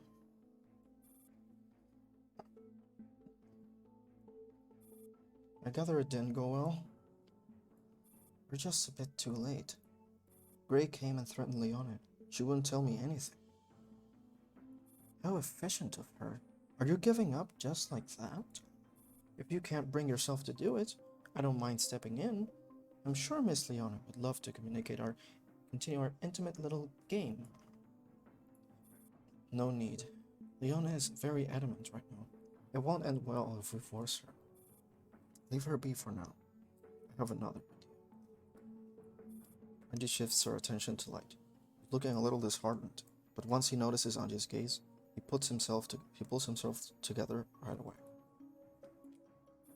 I will have people watching this place to ensure Leon's personal safety. Good. That is certainly a necessary precaution. She may be safe for the moment, but that could change any minute. Keep an eye on her for now. We'll tackle this some other way. Should I gather more information on Miss Gray? She is a possible lead, but I don't see how much of a point in pursuing it. She's constantly under the spotlight. If there's anything fishy about her, someone would have noticed by. So what do you suggest? I want to see Powell. Can you make the arrangements? Powell? She's currently serving prison time. I don't know if we'll get through, but I'll try. Still, why him? You don't need to know. I've got my own plans. Alright. I'll get started right away. Light is a little late, taken aback by Anji's harsh response, but in the end, he just nods and takes his leave. RPK-16 shoots Anji a questioning look and rolls after Light is out of earshot. Suspicious of him, Anji? You got any objections? No, but just as a reminder, paranoia can affect your judgment. We're not in Bremen anymore. But Gray was too fast. It's too much of a coincidence. This is exactly like how it was in Bremen. Even if it isn't Light, one of our subordinates could be leaking our plans. Don't forget, if Gray has the power to get Leona acquitted, then she's more than capable of planting moles in the Stacy. I know what I'm doing. Let's go back to the apartment and wait for Light to get back to us. 94 seems to have noticed something. She looks over to Anji. Be careful. Thanks. Anji leans on 94's arm as she makes it down the stairs slow.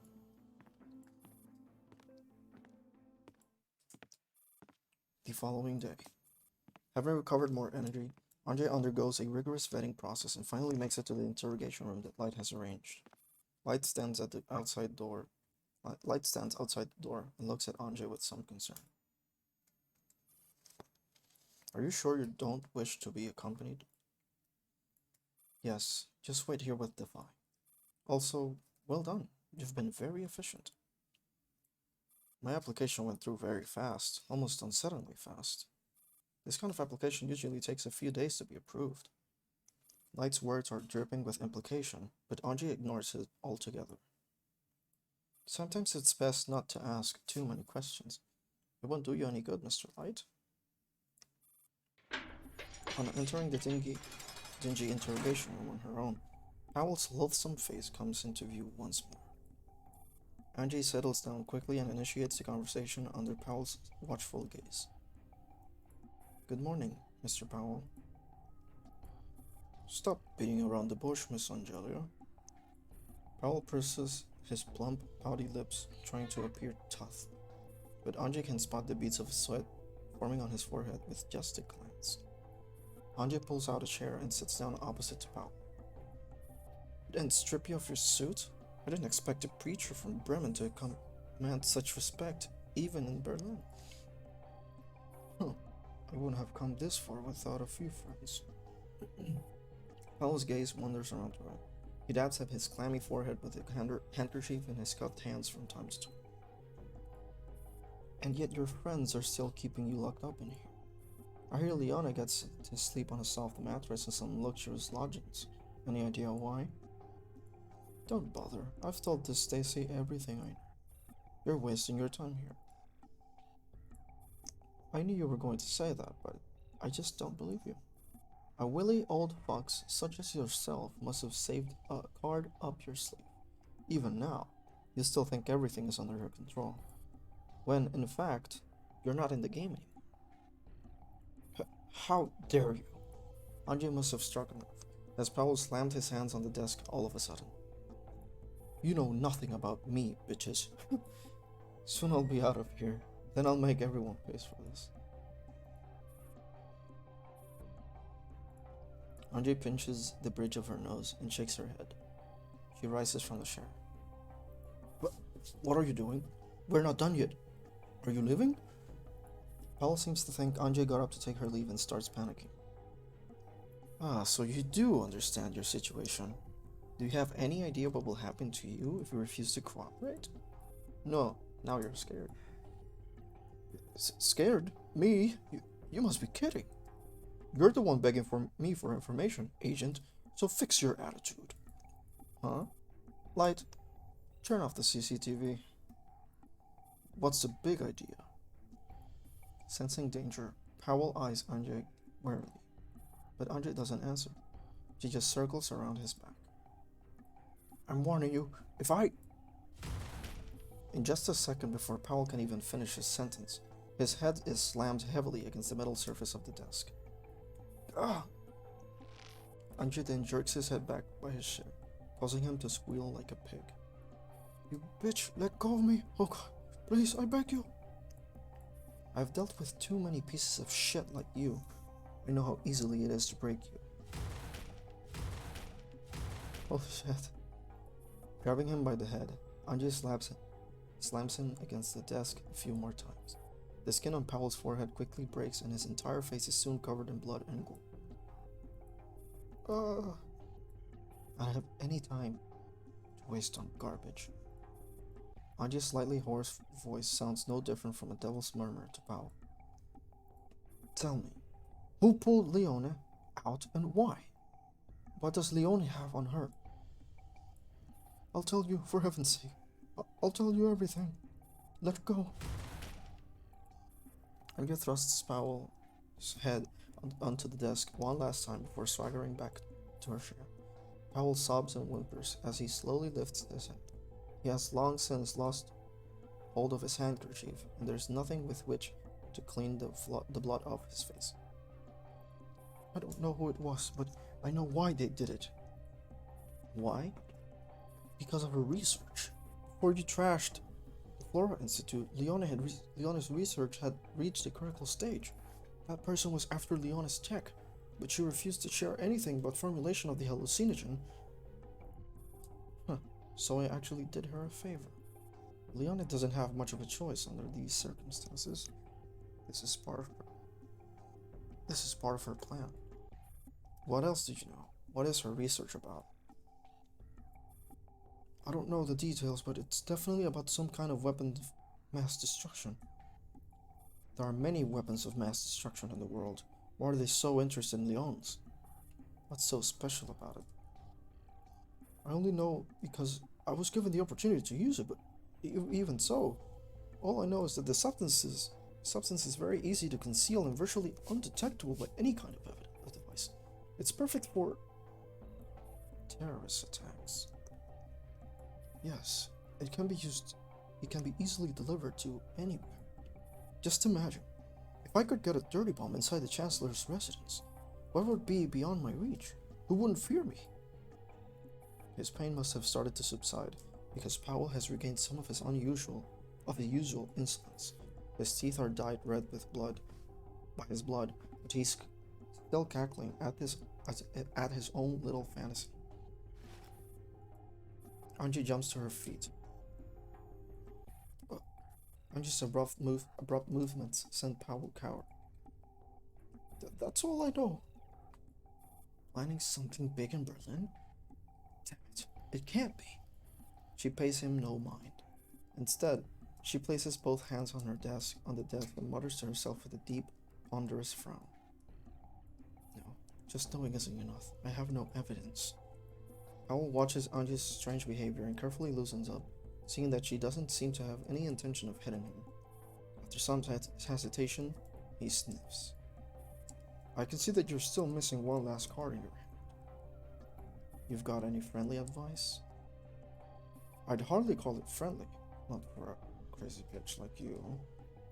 Powell realizes his mistake the moment the derogatory term slips out and his voice trails off. But he refuses to take back what he just said. His face flushes red in either fear or indignation. Anji stares at him patiently. She won't inflict any more violence on him because he's already got what she wanted. Let's make a deal. A deal? I have a lead, which will definitely be useful to you. If you can guarantee my safety, I could just spit it out. You may not even live to regret not making a deal with me while you still can. Howell opens his mouth and pauses, but as he returns to Anji's gaze, he understands that his options are limited. He grits his teeth and fishes out a cigarette case from his pocket. What's this? Anji takes the case and opens it. Inside is a small vial. Every prison has its own smuggler, and Berlin Prison is no exception. Tobacco, whiskey, posters of hot chicks. Where there's a demand, there's a supply. I'm sure you understand. Most wardens turn a blind eye to this kind of stuff, sometimes because of bribe, sometimes just to keep the peace. But drugs, that's where they draw the line. No, this isn't no ordinary drug, obviously not. How else would I be able to get it in? So, what is it? You still remember the substance I used in Bremen? The one that I got from Lione? The hallucinogen? I have friends in Berlin prison as well. Word has it, this has become all the rage lately. A hallucinogen? Being circulated in prison? Oh, sorry, it was still Paul. I don't know what it means and I have no interest in finding out. But I've given you the lead. Now keep up your end of the bargain. Anji weighs the cigarette case in her palm and pockets it. Who else have you told about this? Just you. I didn't even know when the Stacy Turk hit. So the only ones who know about this are just you and me. Of course, there's no telling if anyone involved in the smuggling business would let it slip. But that's beyond my control. Don't tell another soul. I will remember this favor.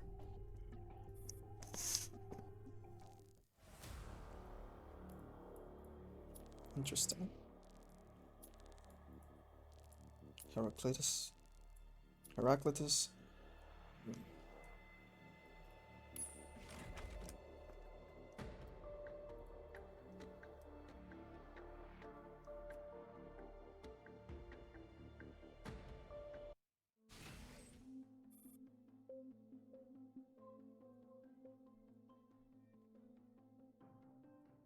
I'll keep reading on my end.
To be the strong.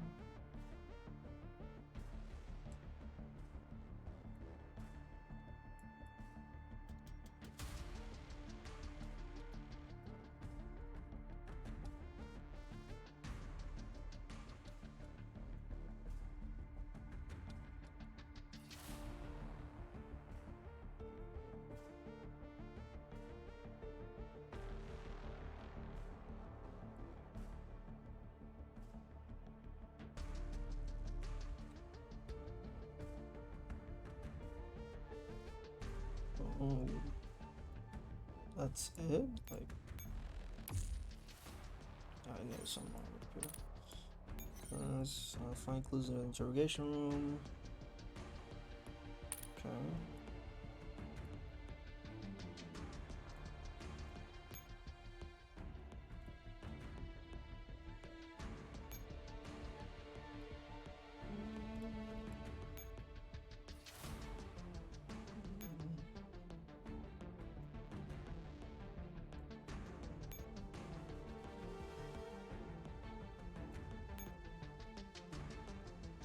So I only got 3 turns.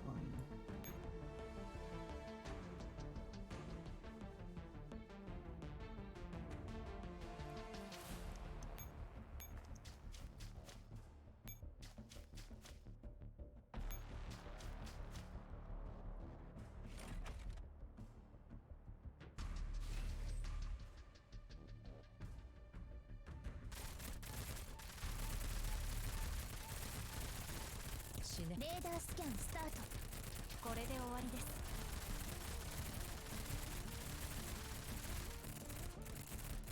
この2発で十分。ギロチンみたいに綺麗さっぱり。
So many references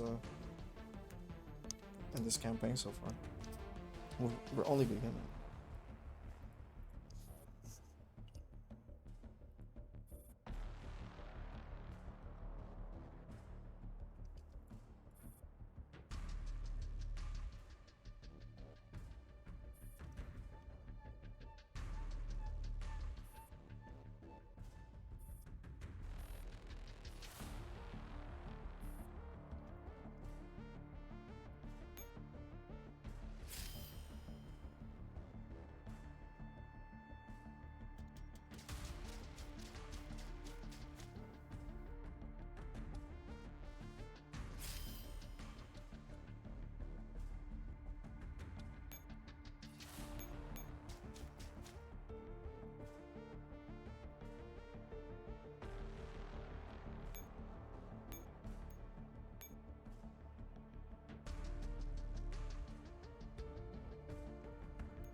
己が手で運命の引き金を引くのだ。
我は決して逃げぬ。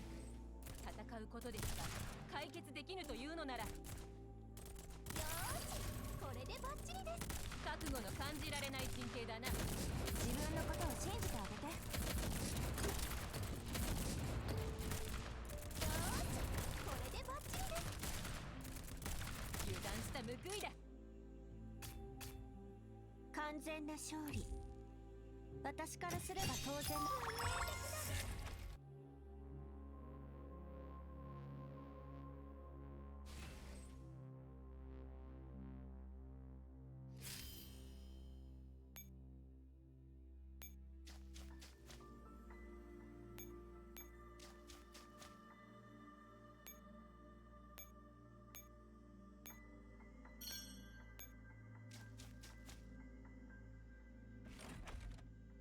我は決して逃げぬ。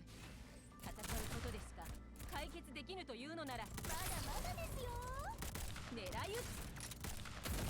自分のことを信じてあげて。まだまだですよ。覚悟の感じ。いいですよ。あなたを見逃してあげますよ。完全な勝利。私からすれば当然。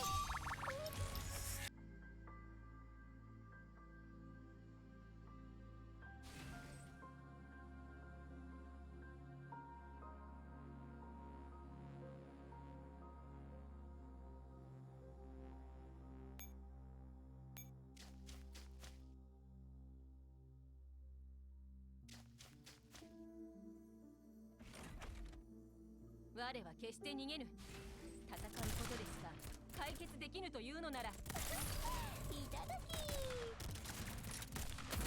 手伝ってあげる。お墓を作ってあげますよ。礼には及びません。よーし、これでバッチリです。狙い撃つ。いいですよ。あなたを見逃してあげますよ。完全な勝利。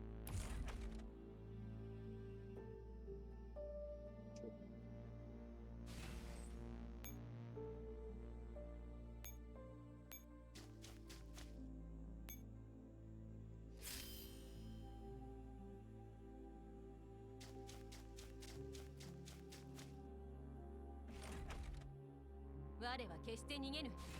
戦うことですが解決できぬというのなら、いただき。手伝ってあげる。手加減のお墓を作ってあげますよ。礼には及びません。よーし、これでバッチリです。覚悟。なるほど。お墓を作ってあげますよ。礼には及びません。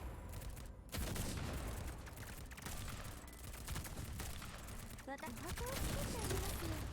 礼には及びません。我は決して逃げぬ。戦うことですが解決でき。いただき。覚悟の感じられない神経だな。手伝ってあげる。光栄に思います。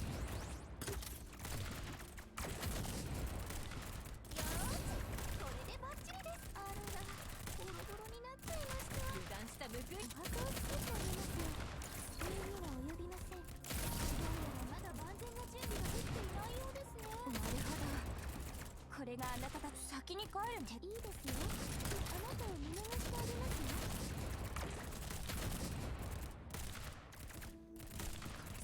いいですよ。あなたを見逃してあげますよ。油断した報いだ。我は決して逃げぬ。戦うことでしか解決できぬというのなら、まだまだですよ。覚悟の感じられない人形だな。いい考えがあるわ。自覚をつけてあげますよ。礼には及びません。あらら、ボロボロになる。油断した報いだ。いいですよ。あなたを見逃してあげますよ。なるほど。これが雑魚に先に帰る。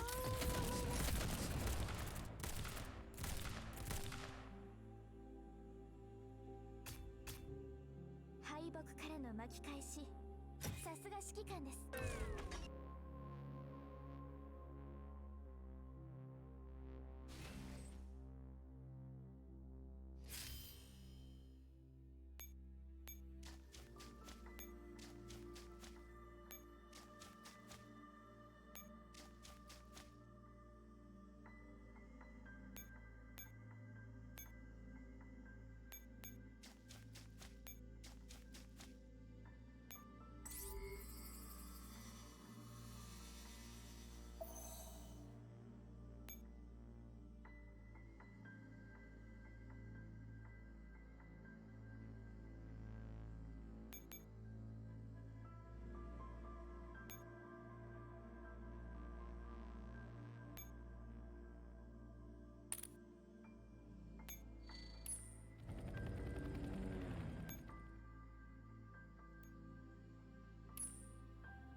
Why does it say I can still keep playing like Dandelion instead?「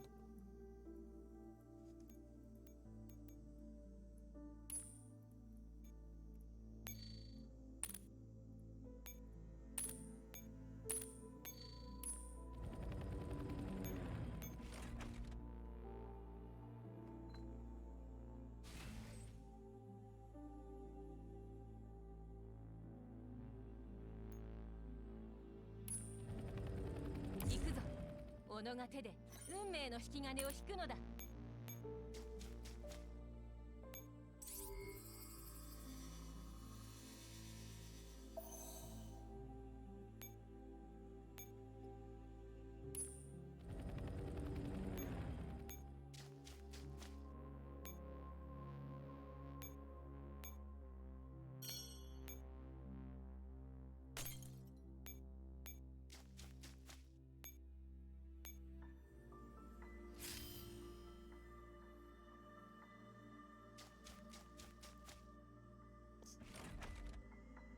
我は決して逃げぬ。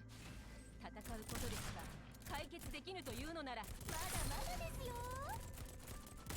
覚悟の感じられない神経だな。自分のことを信じてあげて。いただき。狙い撃つ。お墓を作ってあげますよ。礼には及びません。敗北からの巻き返し、さすが指揮官です。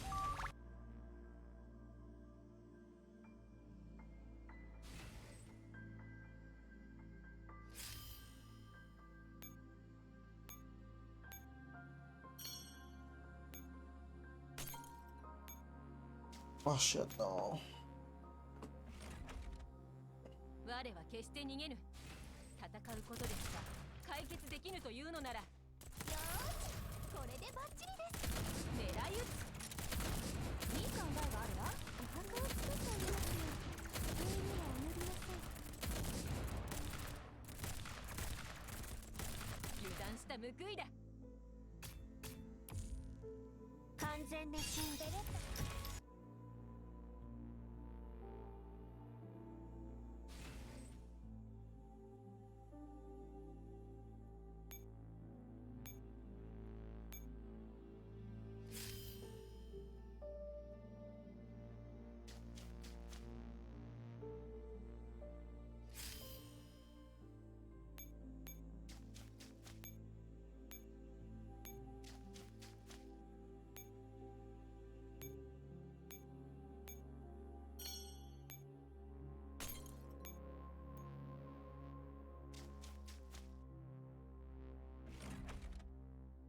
我は決して逃げぬ。戦うことでしか解決できぬというのなら、まだまだですよ。覚悟の感じられない陣形だな。自分のことを信じてあげて。よ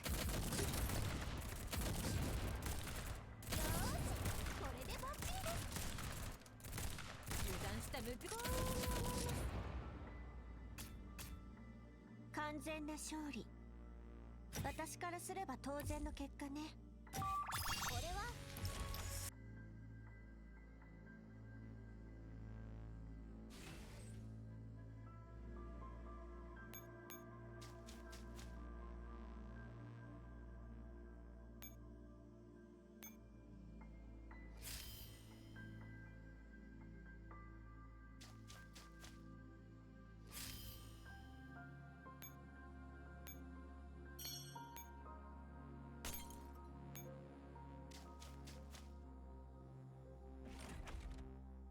我は決して逃げぬ。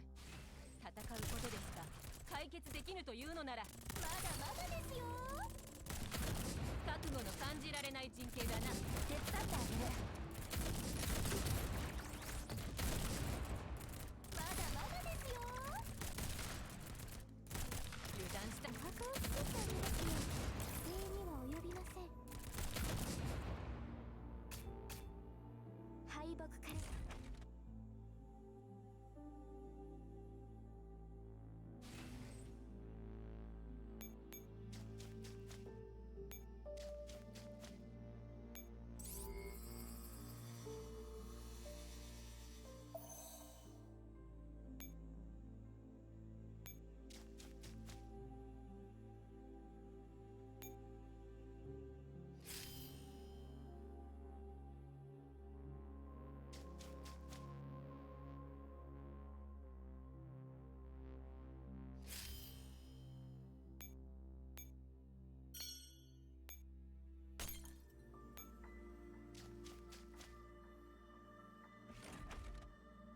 我は決して逃げぬ。戦うことでしか解決できぬというのなら、まだまだですよ。覚悟の感じられない陣形だな。手伝ってあげる。私の小さな愛。よーし、これでバッチリです。狙い撃つ。いいですよ。あなたを見逃してあげますよ。どうやらまだ万全な準備ができていないようですね。一旦引きましょう。敗北からの巻き。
我は決して逃げぬ。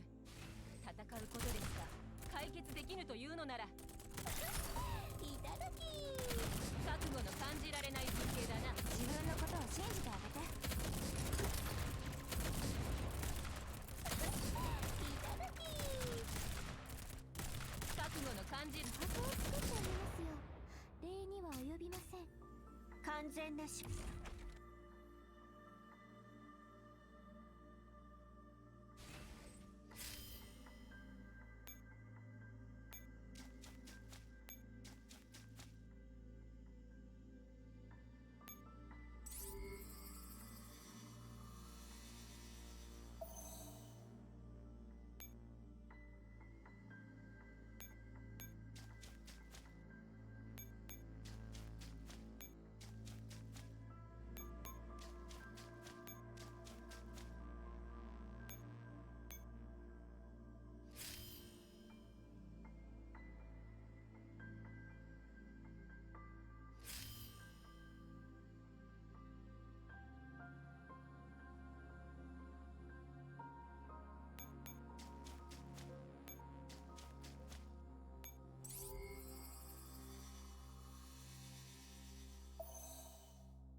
我は決して逃げぬ。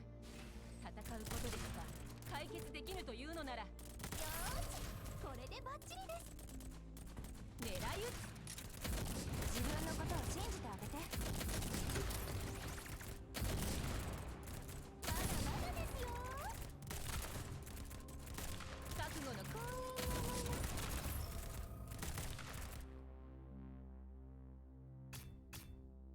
敗北からの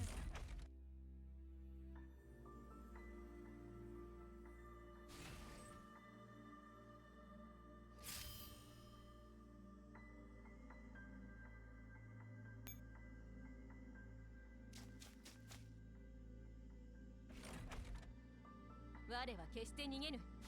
戦うことでしか解決できぬというのなら。よーし、これでバッチリです。いい考えがあるわ。いいですよ。あなたを見逃してあげますよ。いただきー。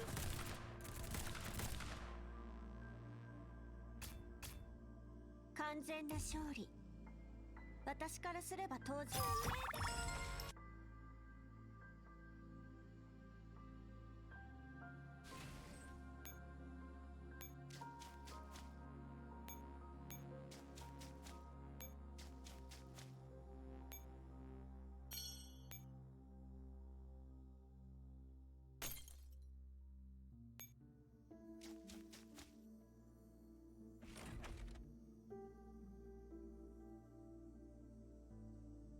我は決して逃げぬ。戦うことでしか解決できぬというのなら。い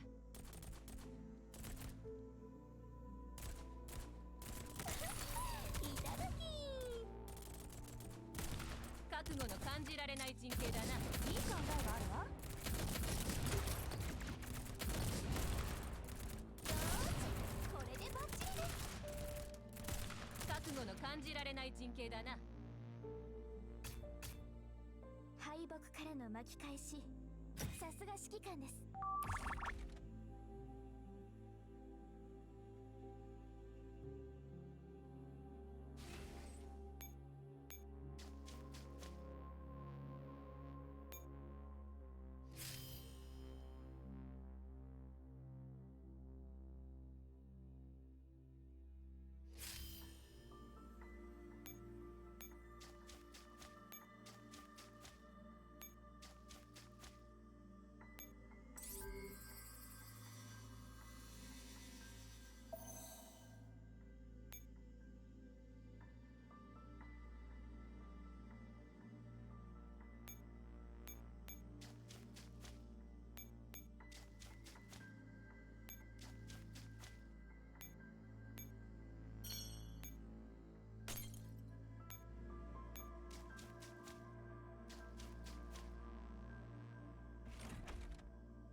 我は決して逃げぬ。戦うことでしか解決できぬというのなら。よーし、これでバッチリです。覚悟の感じられない陣形だな。自分のことを信じてあげて。よーし、これでバッチリです。覚悟のいいですよ。あなたを見逃してあげますよ。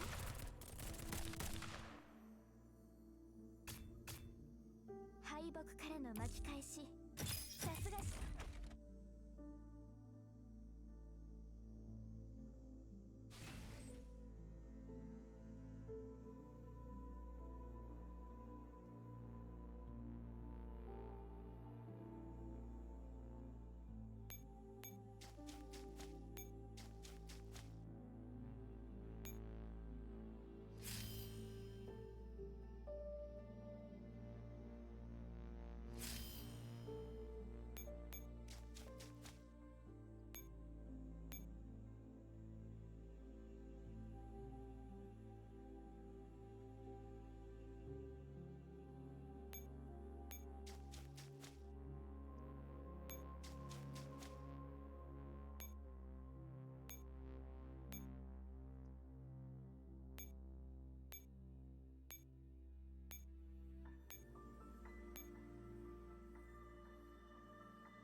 我は決して逃げぬ。戦うことでしか解決できぬというのなら、まだまだですよ。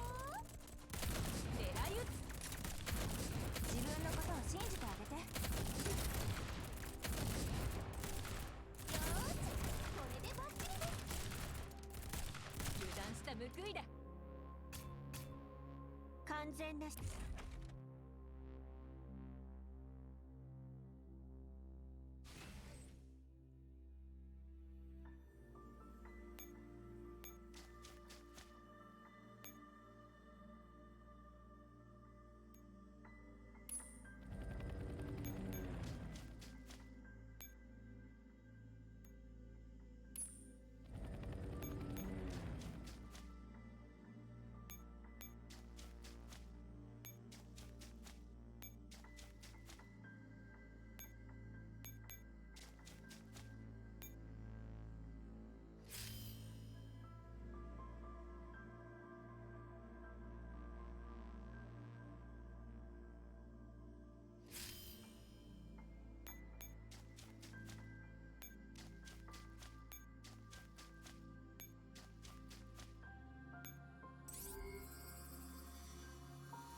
We're supposed to kill this.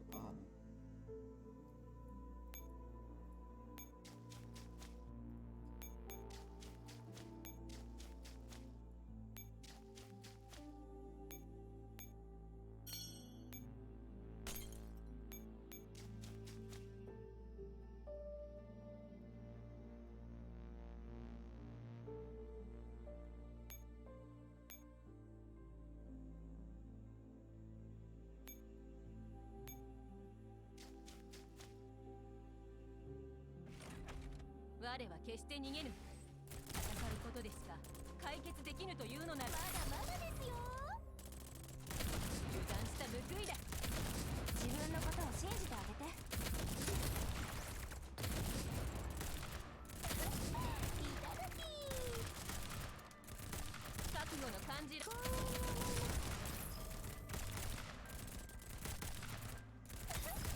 いただき。敗北からの中。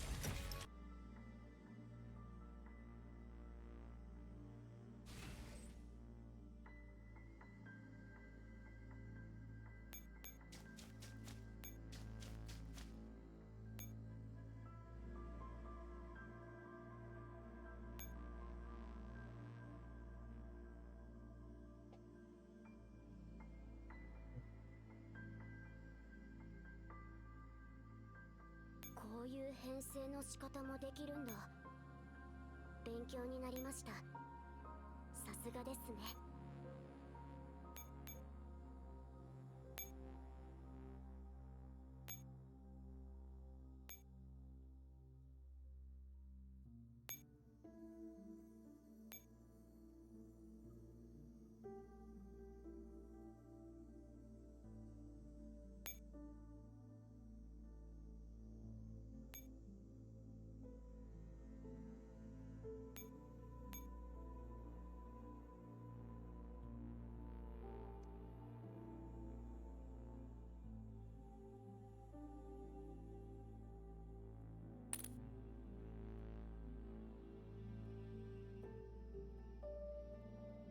私の出番ですわね。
3回して迎撃。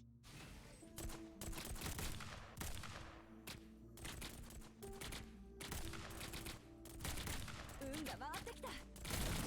残念。今さら後方の一撃で終わらせる。運が回ってきた。ターゲットロックオン。これは決定的な一撃ですわ。読み通り。どうやら今回の奇跡はこの一撃で終わらせる。私の狩りに失敗の二文字はない。はじめまして、指揮官様。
3回して迎撃。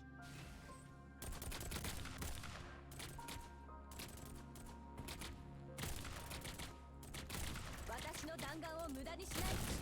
近く君たちを。この一撃で終わらせる。私の弾丸を無駄にしない。相手も相当手強い。獲物は獲物らしく狩られる。 NG です。近くで私の演技を見られるチャンスですから。運が回ってきた。君たちより僕の方が。ターゲットさよならだ。私の弾丸を無駄にしない。私の狩りに失敗の二文字はない。はじめまして。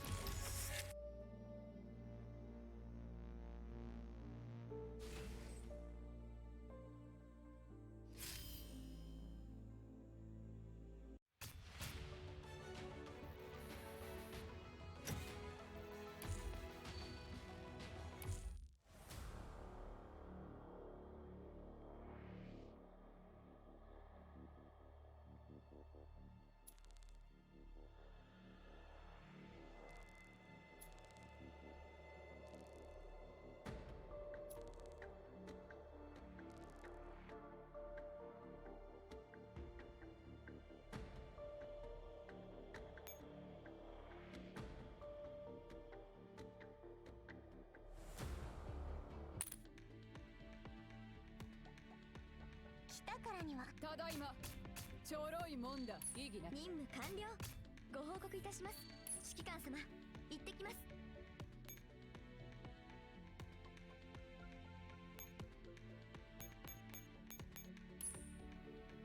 すみません。今は大盛りのかき氷で頭を冷やしたいです。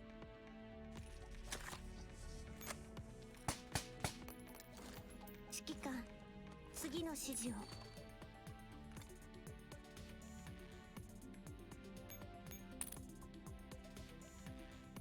来たからには早速仕事を始めましょう。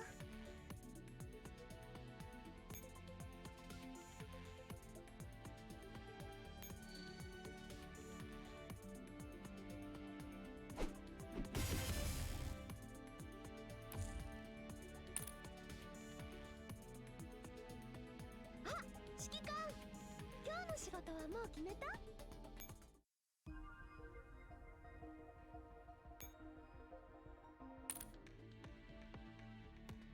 来たからには早速仕事を始めましょう。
No fucking way.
I think I'll leave the stream here.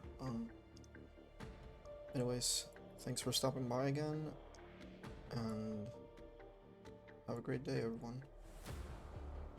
Peace.